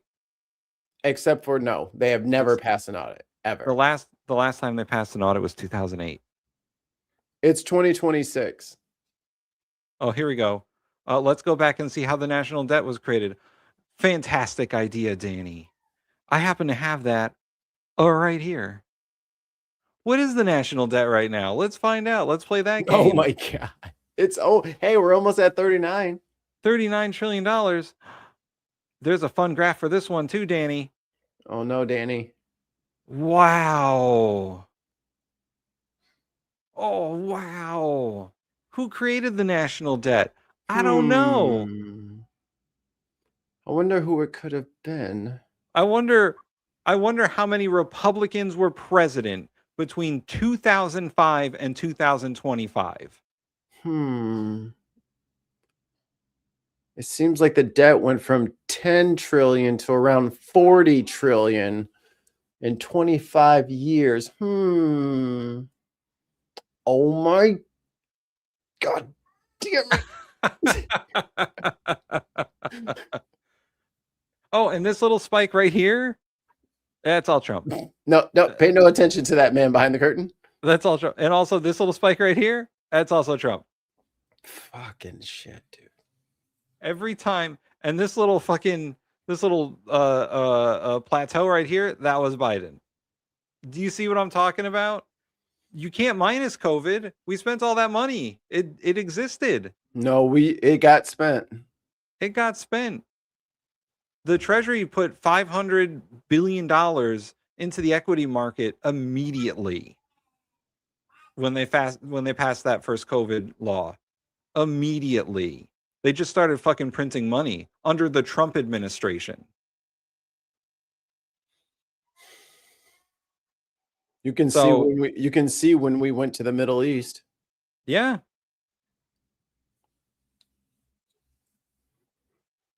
And like it's shit like this where you can clearly see it demarcated on a graph. This is why our generation, the millennials, are pissed. Because no one else had to grow up under fucking national debt like this. And they gave no thought of what that future looks like for those kids, us adult kids, us 40-year-old kids. Because now our interest rates are fucking bananas. Our housing market is fucking bananas. And I just want to say that is true. However, President Obama reduced the federal deficit, which is the amount of money spent every year, over our revenues. And so did Biden. And then Trump decided, fuck it, we'll spend all the money. We don't care. We just print money, right? Right? He said, fuck it, we ball. You know what? I even have a graph for that, guys. This is how much we spend every year over our budget. $1 trillion.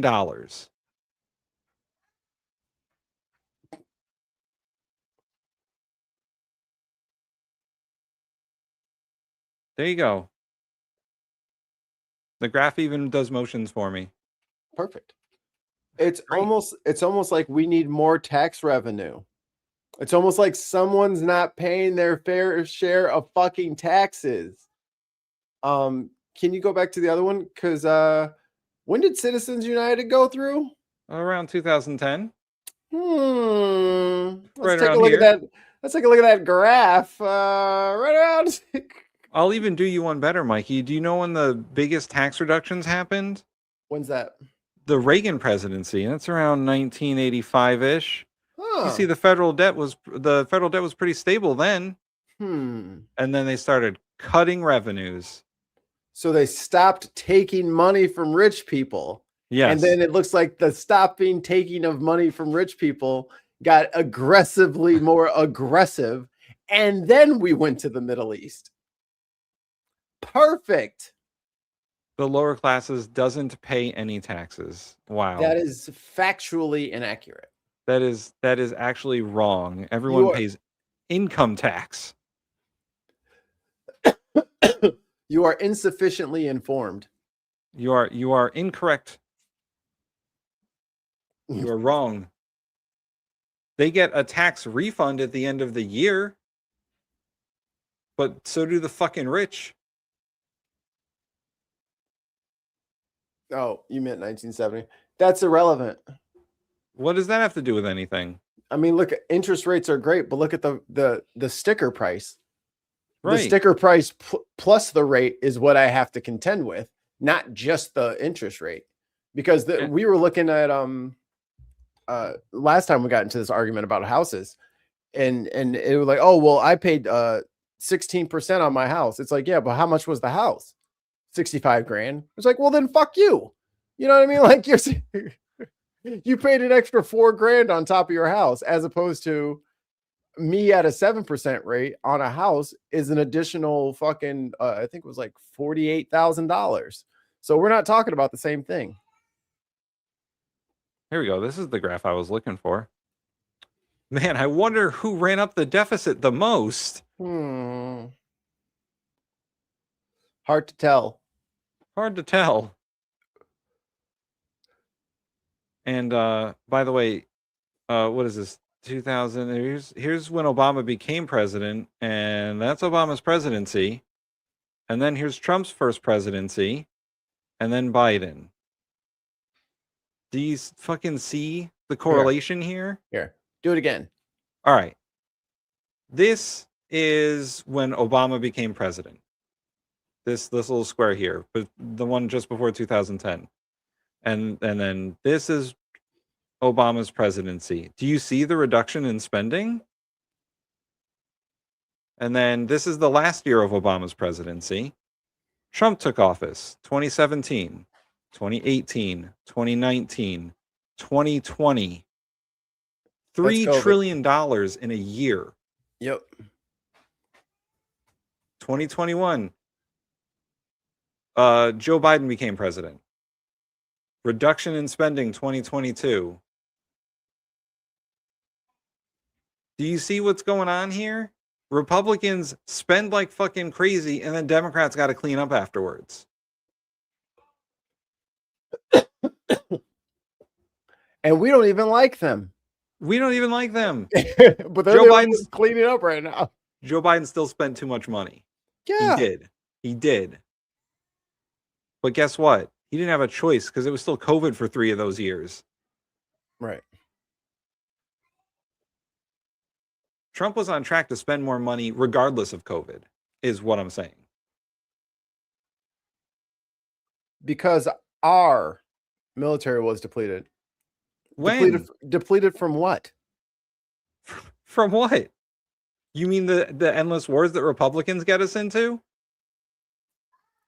Where have we been struck? What ground force landed in America?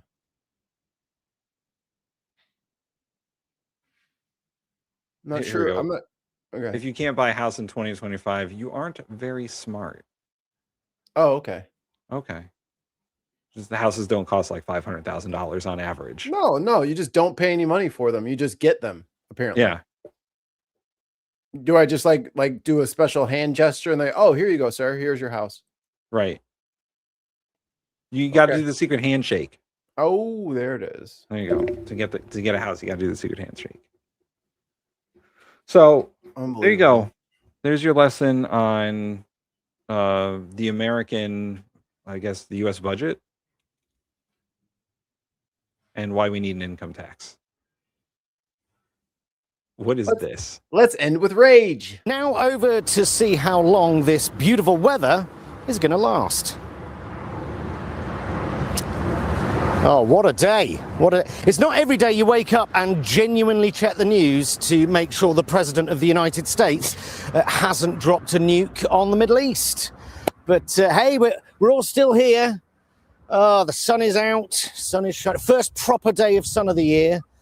Beautiful. We always used to call this Tit Monday. The first day of the year when all the tits come out. It was a different time. It said, let's move on. Fine. What do I think of Kanye West? I'm more of a Coldplay man myself. The last time I bought rap music was Ice Ice Baby. Stop, collaborate, and listen. Ice is back with a brand new invention. Oh, I see. Yeah, the government refusing Kanye entry to the UK. I always get a bit queasy when governments ban people from entering the country for things that they said that the government don't agree with, like Trump does. Generally, I'm against it. I am a genuine... Hold on. There's some leftover conversation. Okay. You can't do that. That's not how reality works. It's just a reality that Trump spent an extra $4 trillion in 2020. It doesn't count. It doesn't count because it was COVID. By the way, all that money didn't go to us. Hey, Mikey, how much money did you get from the COVID stuff? $1,200. Right? That money mostly went to corporate bailouts. That money mostly went to Amazon. Everybody bought Amazon stuff. Do you remember the PPP program? Oh, yeah. That was filled with fraud. Filled with fraud. Corporate fraud. Marjorie Taylor Greene got a PPP loan forgiven. A whole bunch of people who were already rich took out a bunch of loans, and then they just never had to pay them back. And we just are okay with not making those people pay it back, I guess. Yeah, they can just keep the money. The American people got $1,200 and were told to kick rocks. Yep. You're essential. You have to show up. And they have a right to get you and your family sick. But corporations got loans with no oversight, and then they were instantly forgiven.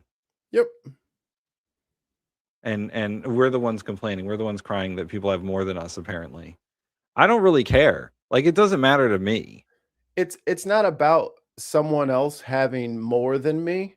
I mean, I'm a normal person. Like, I'm not so caught up on like material possessions that I need to have to measure my stack of chips right next to someone else. Like, that's not how I measure life. That's not how I go through life. But our criticism and what the show is about is these systems need to be fair, or else they will not last very long. Because if they are not equal, like balancing a tire, yeah, it's fine, whatever, you don't really give a shit, you just throw it on there. But then when that fucking tire is wearing on one side more than the other side, well, now you got a different problem. So instead of us having a problem at all, let's balance the fucking tire and make sure the shit is going to actually get us down the road for a decent amount of time, as opposed to just doing the quickest, shortest, well, it doesn't bother me right now, so I'll just go along with it. Well, it will eventually. Right. It's trickle down poverty, really. Mm-hmm. It'll get to you eventually. Anyway, I just wanted to refute that you can't just exclude all the COVID spending, because then you can also exclude some of Biden's COVID spending. Right. And I'm not playing that game. All the spending counts all the time. Anyway. Believer in free speech in the real sense, not the left-wing sense. I think free speech is important for people I agree with. Guardian readers. And look, I've always been of the opinion that people should be able to separate the art from the artist. Right? Can I still enjoy the poetry of Lord Byron, even though he sexually assaulted multiple people, including children? Of course I can still enjoy it. I don't enjoy it, of course, because I fucking hate all poetry. And anyone who says they do enjoy poetry is obviously lying. But I fucking loved Morrissey before he went from loony lefty anti-Thatcher working class hero to far right sympathising pompadour prick who. He got you. It's okay. He got you. Traded gladioli for the Great Replacement theory, but but I still love and regularly listen to his music because I'm able to separate the art from the artist because I have a fucking brain. But is this Kanye thing? Is it really a free speech issue? It's hard to look at what Kanye said and think, well, that's just an opinion, isn't it? He's not just voicing an opinion; he's literally selling swastikas, right? Literally. I mean, I don't know if you can come out with like an email apology after you had like Nazi merch. Like, I don't know that you could just be like, I'm just kidding. And I'm not saying that this decision doesn't smack of hypocrisy from a government that invites actual terrorists like the Syrian president to tea at number 10. I'm happy to concede that we do have free speech issues in this country. I do think some of our hate speech laws are frankly fucking draconian. I think it's wrong that the police go, knocking on people's doors to tell them off for unsavory Facebook posts. But I also think Nigel Farage compared. Yeah, I don't know why, like, governments across the earth, you're going to have to chill out with the social media thing. Because if you want to start controlling how people, like, if you want to start regulating blow-off valves that people have, okay, let the pressure build up if you want to. You don't want that. Let people vent. Comparing our free speech issues with that of North Korea's makes him sound like a fucking wanker. But look, there's a big difference in getting arrested because you said something on Facebook that was pretty nasty and horrible, and the most successful artist of all time releasing a song unironically entitled Heil Hitler.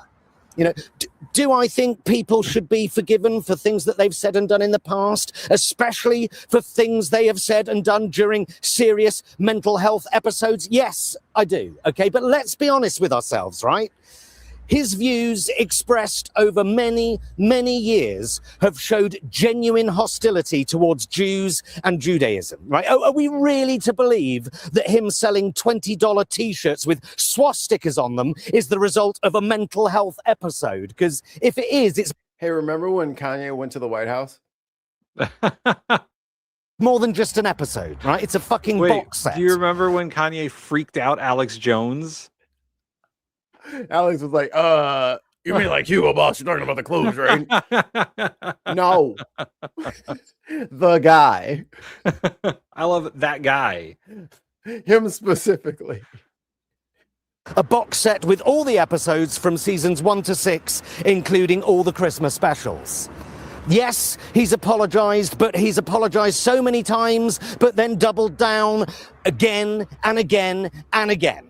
Right? I think banning people is generally a dangerously slippery path to authoritarianism, right? But in this particular instance, I think, fuck him. Fuck Kanye West. I'm sorry that the man is mentally unwell, but I think he's also a nasty, vicious anti-Semite who has suddenly realized that he might not be able to make more tens of millions because people think he's a racist prick. And that's why he's suddenly sorry.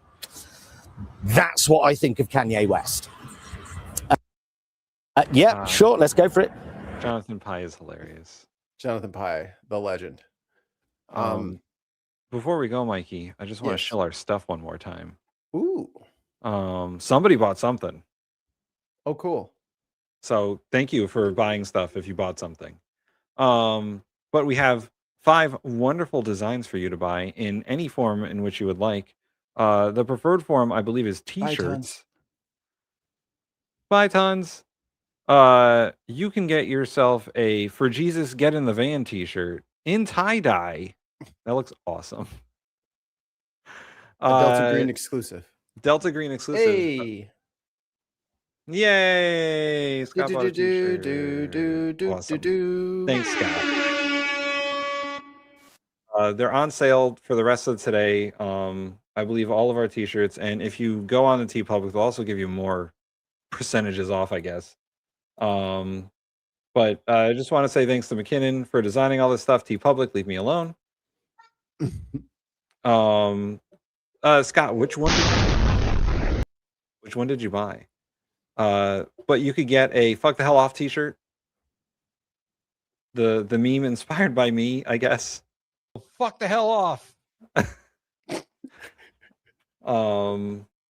Yeah, so everything's on sale for the rest of today, and scan the QR code up in the corner to get to the store. Also, like and subscribe. 420 is just around the corner, and wouldn't you like to be smoking in your own Fuck the Hell Off hoodie? Tie-dye. Stupido. Get your own Fuck the Hell Off tie-dye socks. Nothing warms the spirit of Willie Nelson like I don't know who would be the weed patron saint. Scott says that he got the black Fuck the Hell Off shirt. Yeah. Hell yeah. I like it. Oh shit. I forgot to set up the redirect. Oh, set it up now, and I'll do a little bit of chilling for later. So we have another show, Unboxed, which is happening tonight at 9 p.m. Central, 9 p.m. Eastern, 8 p.m. Central time. But like and subscribe to get all the notifications, and then hit all the bells and whistles and all that stuff. If you don't prefer to give money to YouTube when you become a member, you can also become a member on Patreon, patreon.com/thebinpodcast. You can also love us for free. Just hit the subscribe button. And if you want to Fuck the Hell Off t-shirt, I'm just saying, Scott got one. Scott's pretty cool. And if you are sorry, and if you are not in a financial position, grab one of the playlists and just go watch some of the old videos, because mute the ads like everyone else does. Yeah. And then give some of that a taste. And that's a way to help us out for 100% free. 100% free. Just let it run. I've done that before. Put it on your tablet. Go to work. You know, when we were trying to get the monetization, we were like, we need hours. Dude, we were getting so boned on the hours because all of our stuff kept falling off right at the point. Like, oh man, there was like several times where we should have been monetized, but it just didn't happen because one of the big videos fell off of the calendar year. And it's like, but we got lots of people watching now, so that's good. Yeah. Even though people scream and yell at us for shit we didn't say or do. They're always mad at us for things other people have said on fucking YouTube. It's like, we're not the bosses of YouTube. Well, I saw on someone else's stream. I wasn't there. Motherfucker, I was here. I don't have the link. I was here getting yelled at by you. I was getting yelled at by the other guy who ran away when I gave him evidence. Yeah, that's my favorite part is they're like, oh, well, that's not how we should just cut things in the US. But I was like, all right, where would you like to? I thought we already did that. What happened? You can only cut spending so much, guys. Eventually, all these people who are hate watching us and talking shit in the chat, eventually they're gonna come up with an idea that's going to be exactly what the fuck we've been talking about this whole time. Yeah. And they're going to try to rebrand it, and it'll be exactly what we fucking said. And instead of telling us we were right all along, they'll pretend like they came up with this new fucking thing called increased taxes on business owners or something like that. And then they'll be like, oh, no, it's not tax the rich. It's corporate responsibility tax. Like, they're going to try to, there is only one way out of this, and we found it first. So eventually you will see that we were right, because it's the only way that will work. And then you will lie and say that it was your idea the whole time. So it's fine. We're actually just seeding you with your own idea that you're going to try to use against us, as if we didn't just say it to you just now. Yeah. And then when you say, well, why didn't we just raise taxes on the rich? We'll be like, yes, exactly. Precisely. We'll That's, like, what we've been fucking saying the whole time. Welcome to the conversation. Right. Welcome to step 2. Yeah. Could have told you that. Anyway, are we redirecting? Yes. To Reagan Elite, I assume. Yeah, he's got a lot of games going. Yeah, so here's the banner for Reagan Elite. If you're not going to follow the redirect, at least go over to his channel and subscribe. Do it. Thank you, Binstitute, you lovely, beautiful people. If anything emergency happens, we'll be here. Yes. Unless it's war related, because we don't want to profit from the war, because that's wrong. Yeah. It's wrong for people to do that, to sit on a live stream and gesticulate about world events. That's wrong. And we don't do that. War profiteering is wrong. Yeah. Don't make money off the war. That's not cool. Not fucking cool. Yeah. But you know who is cool? Reagan Elite.